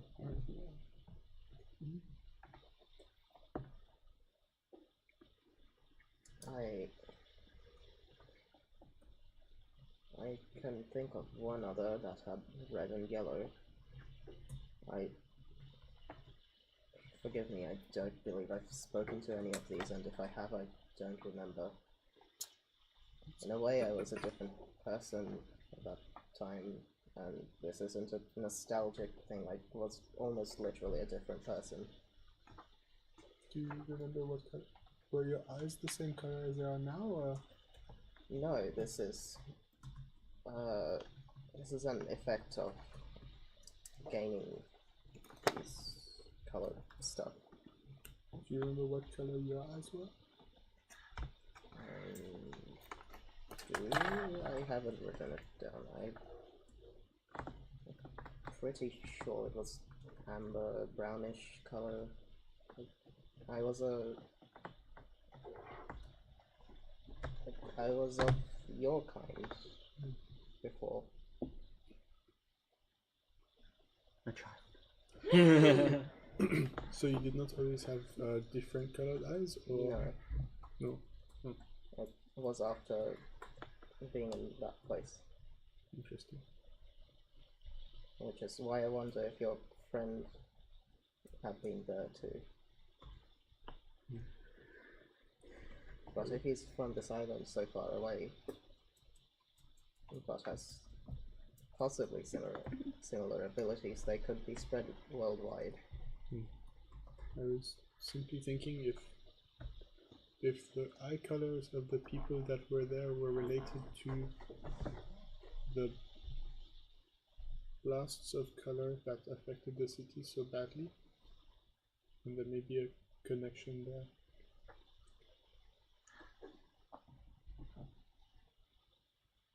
Well, the colors are simply associated with an element, and some people also have the powers to wield that element. I don't know if they are directly responsible for causing it. I was thinking something potentially much worse, some harnessed by someone else, and the power was forced out of them. That might actually be within the bounds of the abilities of that organization.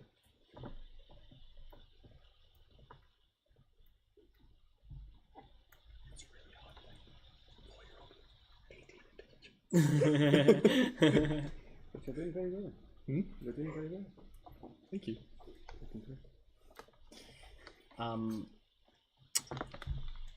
As Dr. Chase comes up to my... That's where you were going, right? You're coming up to my... I was coming up to see where you've left you. So, like, as you enter the room, it's very darkened, like, the curtains are drawn, and... Sorry? Yeah, and I'm like, sitting on the bed, cross-legged, and you can just see the, like, book is floating, like, in front of my face. I've got a quill in my hand. There's sort of, like, drops of, like, sort of ink just floating in the air. And the book is just like glowing, so you can see it like illuminating my face, like someone was on their phone at midnight and it's just like lighting up their face. That's what's happening, but with the book, as he's looking, and he's like sort of frantically scribbling, like tapping into the ink and then scribbling some things into the book. And like as you enter, he just like goes, "Close the door and come in." I do immediately. Doctor, good to see you going formed then. But not necessarily so soon. It does not make sense. I can feel there is a part of me that is... I do not know how to just describe it. I cannot use all of my capacity right now. That's all right. This goddamn stutter. I can't even speak straight. It's quite pathetic. I have an idea of what's happened to you. I suspect you must as well, do you not? Well, you still haven't given me the information that I need to be able to figure it out. You're having blanks in your memory, aren't you? I described them as blurs. I remember colors and details. I remember the walk here. And when that fool talked about the morning star, I remembered the strike. But I didn't do it. So you're lucid in these moments, I take it. A fading dream is the best way I can describe it. You appear lucid to those around you. They're not necessarily as you present to me now. I expect that our mutual friend Avian has taken residence within you. While normally it's terribly bad etiquette to discuss work outside the contract, and I would never have approached you otherwise, there were some events that we don't have control over. It appears that whatever you were doing, I don't know if you caused this in a gesture outside to the still smoking ruins, you destroyed what we retrieved, didn't you? I don't know what happened, but perhaps something about the blasts. It might have damaged the cage. Before we progress, you believe that magic is clearly linked to the soul of those who wield it, not their physical form? I have yet to form a hypothesis on it. Good. Don't drop that book while we're talking, please. Keep it there.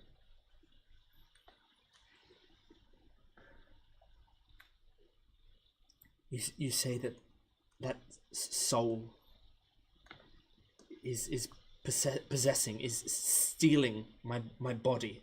I don't say as much, merely that you reintroduced yourselves to us by a different name, with different pronouns, and had very little memory of what happened before.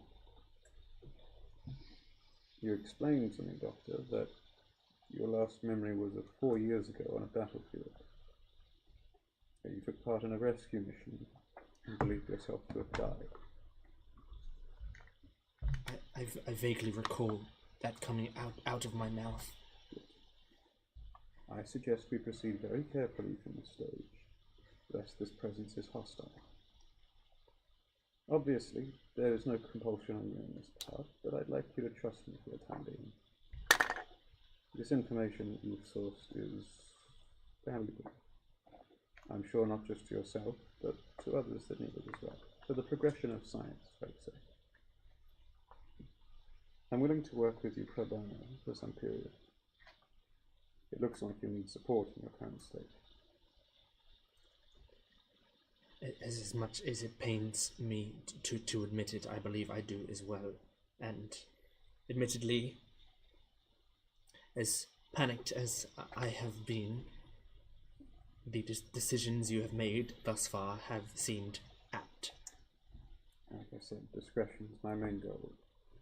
I suggest that we refrain from explaining too many of the details of our prior engagement to the party downstairs. Is there a particular reason you were using my form? And I assume a mockery of my name. About that. Let's just say Dr. Chase. Yes, David.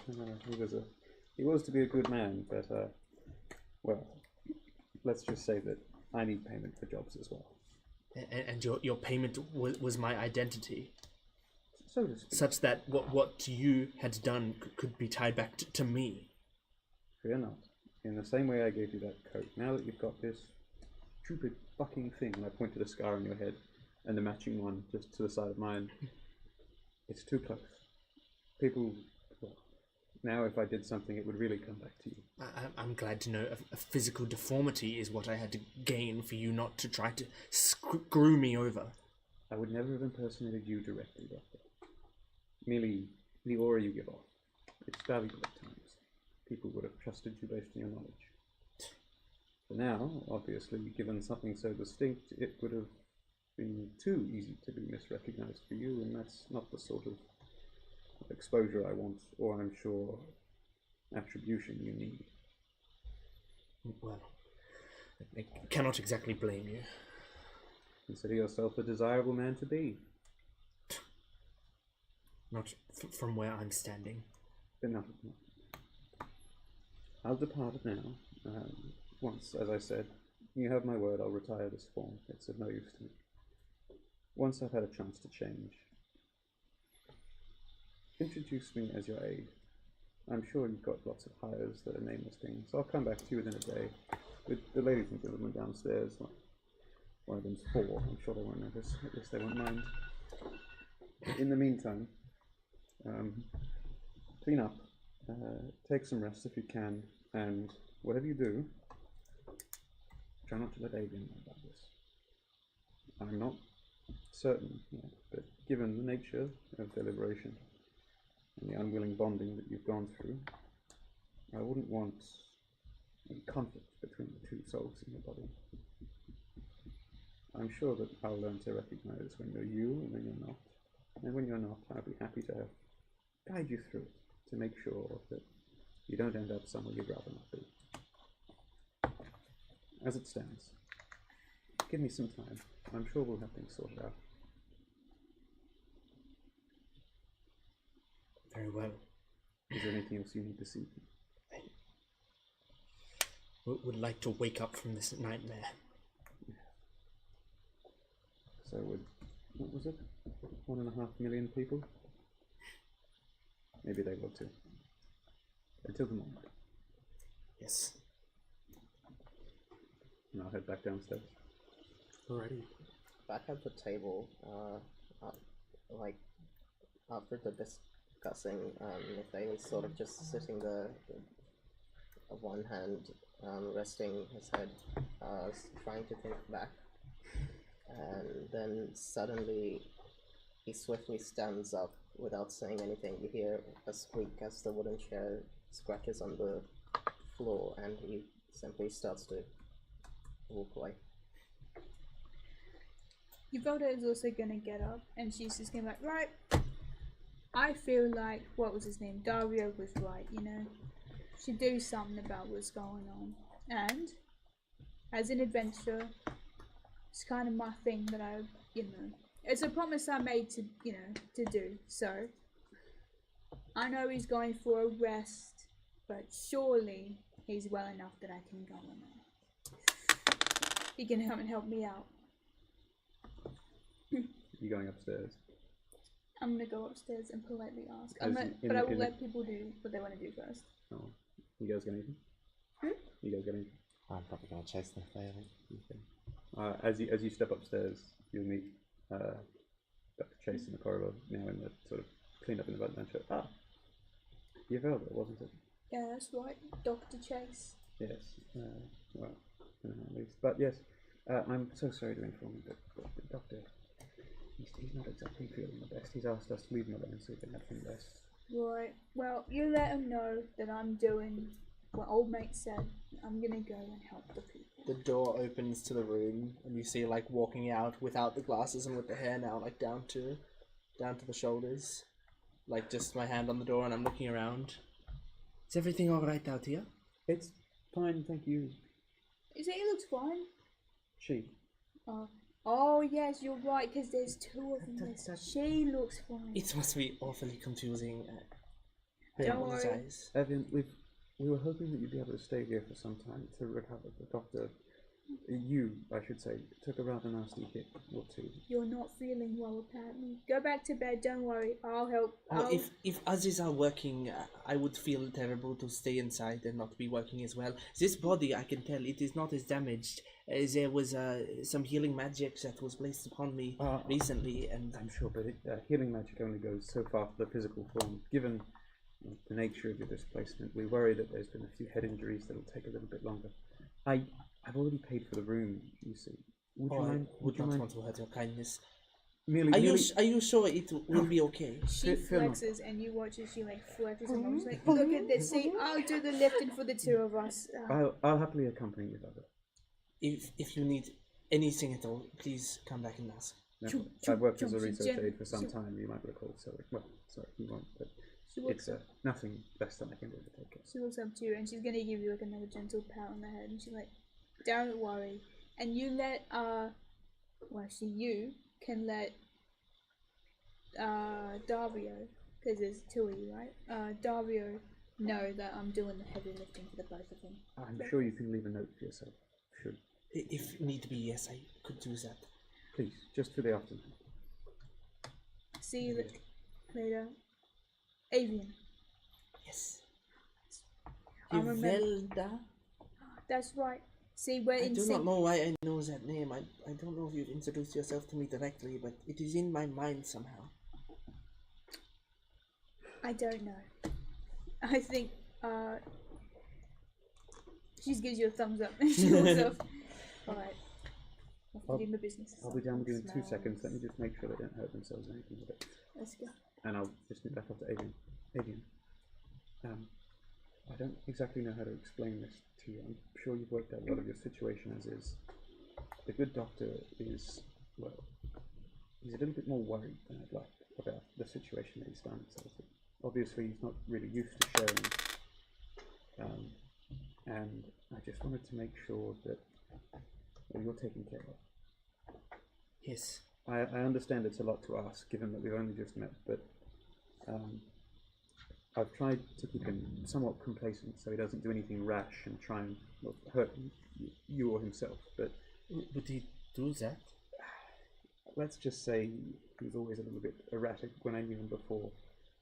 And, well, I believe I have some information as to the way that you came to be where you are. I haven't time to share it with you now, obviously. I've got to go and deal with them. But in the meantime, can I just ask you that, I know it's a lot. Trust me for now. I think that Davio, I just don't want to see you get hurt. I know that's strange to say it, but it's there is a kindness in your eyes. Oh, well, it's consider the one lost soul looking out for another. I won't ask you to do anything difficult, just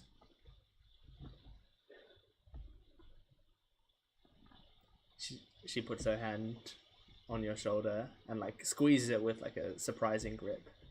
And she just looks in you directly in the eyes and goes, I trust you. Thank you. Thank you. Stay put. I'll be back in no time, and then I'm sure we'll be ready to help by tomorrow. The city looks like it needs it. Okay.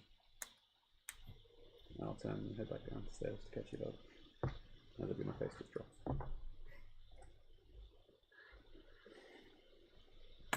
I will be going with the two of them. Yes. Did you really say that you're babysitting? Yeah, I'm caring for him. Well, you see, me and Avra were getting off the same airship. Okay. She needed a parent, she didn't have one. That's where I come Well, I do have parents, they're just not with me. And then little boy, Jacques, came out of a portal, and he needed a family. I was there for him. God bless. They needed a family, and you were there for them. You were there for them when they needed a family. Yes, how about you with this? Alright. What's that mean? Good. How good. Well, I'm gonna use can I use prestidigitation to change something on my body? I can't, can I? You can make a small illusory effect. I'm gonna make a small illusory effect that my eyes are red. You see that? I will wild shape back into a cat and just hop on your shoulder. please.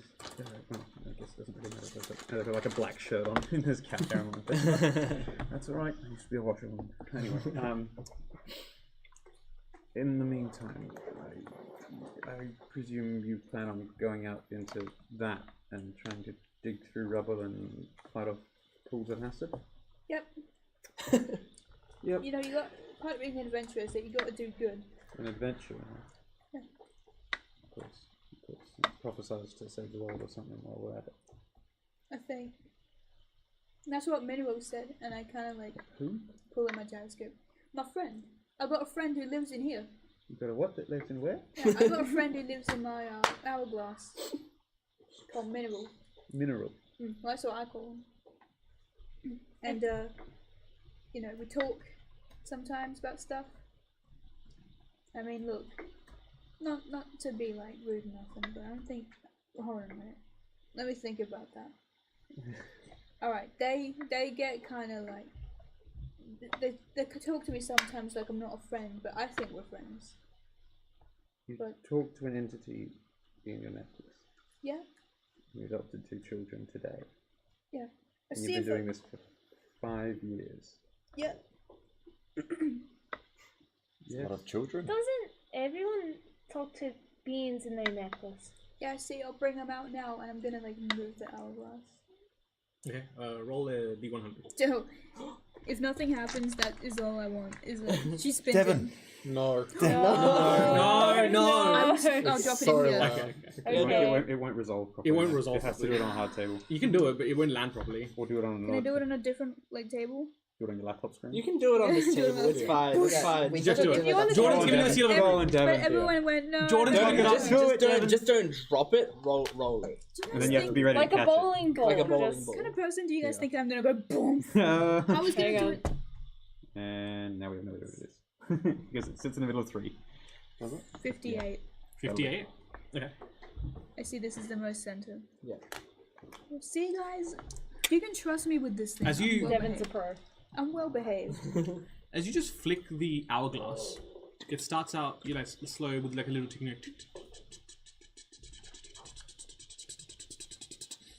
And the 2 halves of the top and the bottom half of the hourglass kind of like twist and turn as the sand begins to filter out, and the sand kind of like arranges itself as text on the floor that reads, "What do you require?"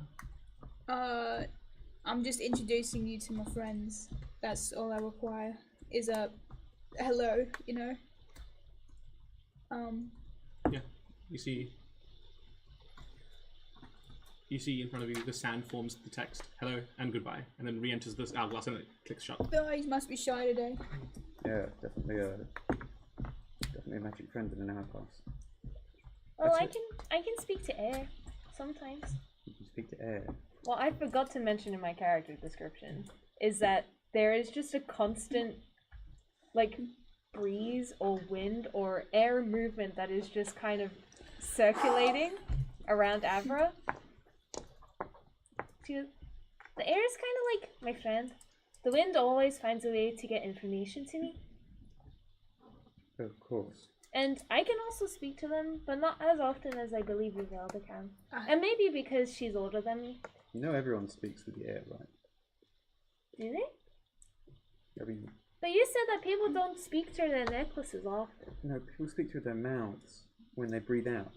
Yeah, but like not that normal conversation like we're doing right now. Okay. What's your like unique ability? I'm not really very unique, unfortunately. Maybe we can help. I'd rather not be unique like you guys, if that helps. As I look over at the twin-eyed, I kind of Twin stormed soul. off a while ago. yeah, you did. Sorry, twin-eyed, twin-souled 4-year-old who went. You went with them, didn't you? Who went with them? You your went with them? shoulder. Someone went with them. I went with you. You went with them, yeah. You can't see me. I'm not there. No, wait. Where did the other 2 go? Sorry. Didn't they say? I don't know if I heard this. Didn't they say something about being chased by a magic robot? I believe so. They were playing hopscotch at the beach. Okay. Why don't we do something nice and safe and not get? Up to you. I'm off. Why am I here? Well, you're a part of the band now. Yeah, I'm aware. The band, of course, is.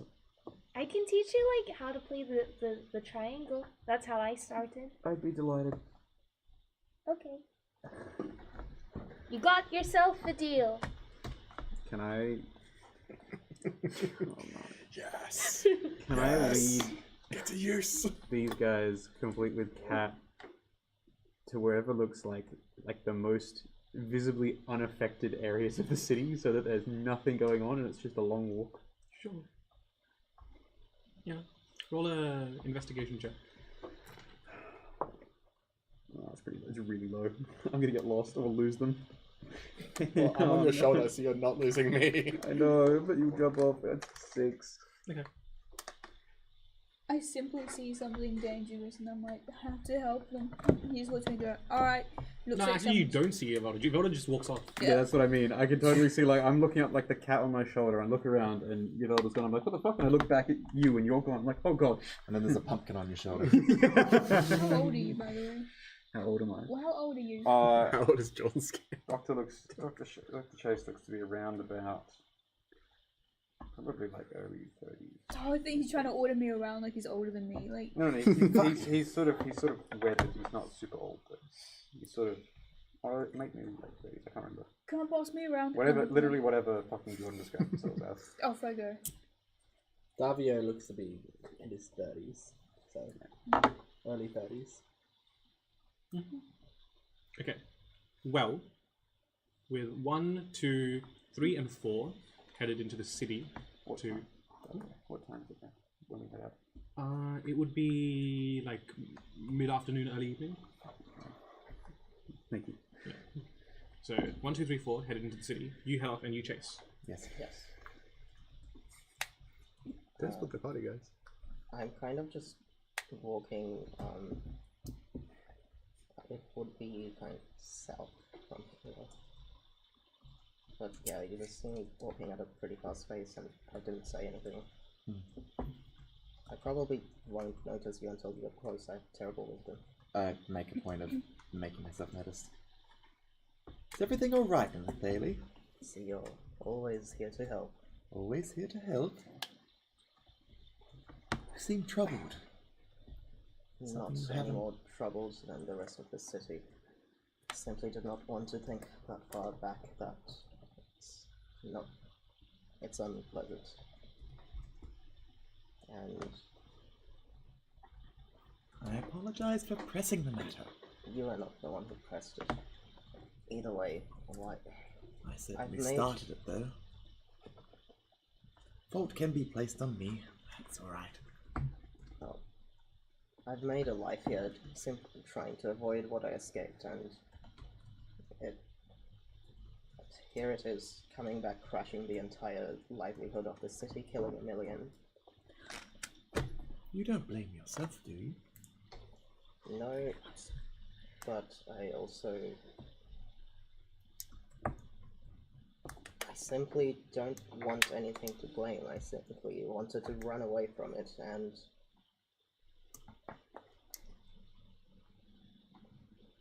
it's... Yes, I'm now throwing a tantrum that it's everywhere now. I'm just going back to check how everyone else is doing back at home. Anyway, what happened to the people chasing you? Why does all these mysteries have to be related to the ones chasing me? I didn't... As I said before, I'm sorely missed at home. Yes. Well...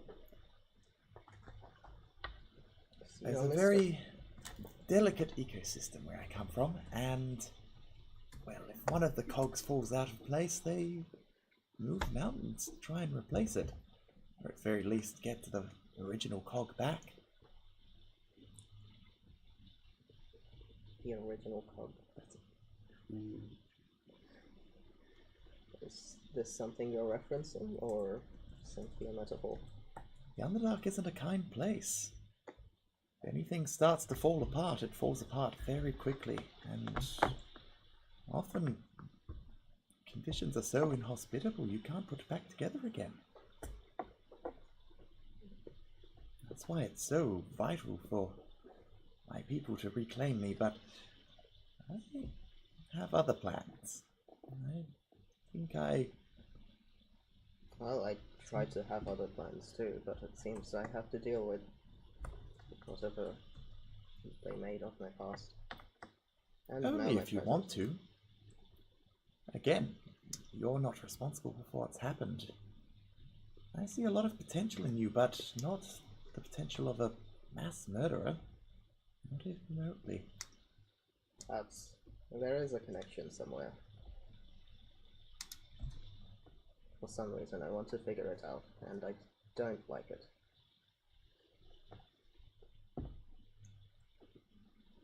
I'll help you every step of the way. You seem to want to help everyone every step of the way.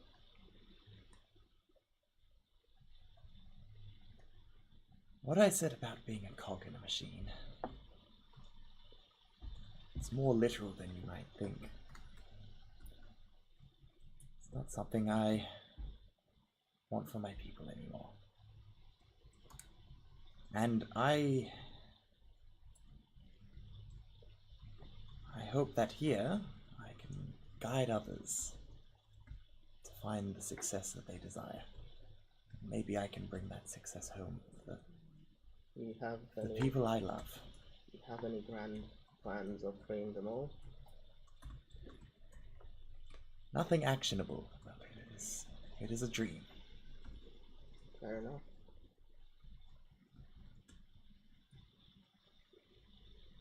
I hope you don't mind. It sounds, forgive me, unrealistic, but interesting. And at least fun. What good's an unfun dream?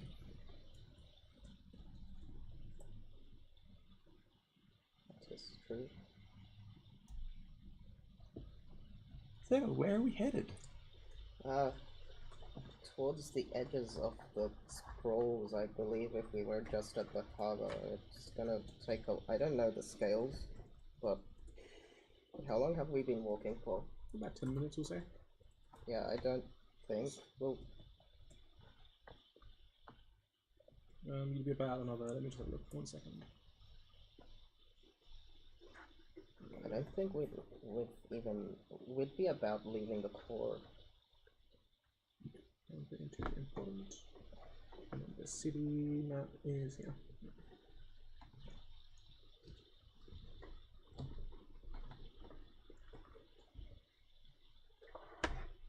So you're going to the schools. Yeah, so that's about a half an hour walk. Yeah. Maybe a bit longer actually. So yeah, you unless you want to do anything on the way, we'll just say that you arrive at your destination. Well, this is where I live, and it's just at a intersection littered with about stories, built like narrow buildings of varying from about 2 to 5 stories. Streets themselves are quite narrow, and the pavement is like it's very up and down, not very well maintained. At one building just beside a corner building, a 2-story one, it's an art and music store, and looks. How damaged is this area?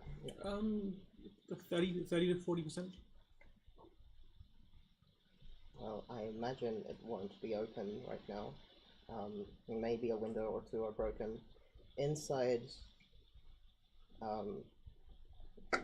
it's like filled with. One side is with instruments and manuscripts of like sheet music and stuff, even magical recordings. The other wall is like wooden frames of paintings that all mostly have a similar style. They're all swirls of color that first look just like a chaotic mess, but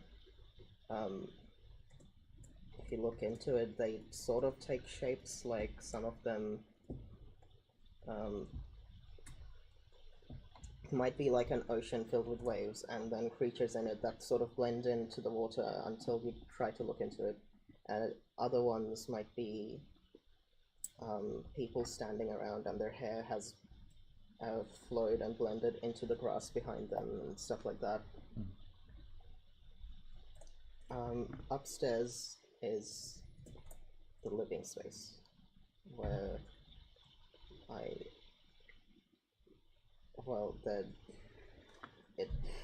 it's living space for 3. I don't know who is home right now. That's up to you. You can see that Erica is hurriedly like rushing around, grabbing like a damp towel and stuff.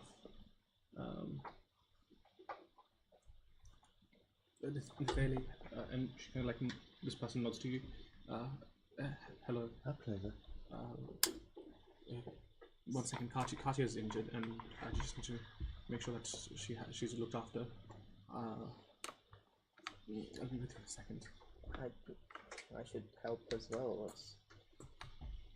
How much damage has happened here? We were right at the center. Some buildings, a few blocks over, have been more badly damaged, but there's been a bit of minor damage. But Katya got burned badly. Just trying to make sure that it doesn't develop into something worse. Somehow don't think it will, but I'll see what I can do to help with the burns. Well, this is... you know what? I'll do the introductions later. Let's help Katya. That's what we're into the session. We'll pick up with next time. We're in campaign 2!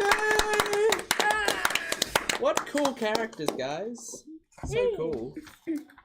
So, thank you for joining us. And guess what? We have a recommendation from our dear Olivia. Yeah, if you're looking for a pretty fun and replayable solo game, I'd recommend the series Final Girl.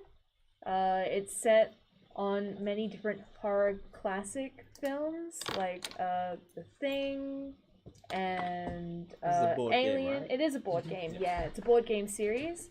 Where you're playing the final girl and you're trying to outlast the killer.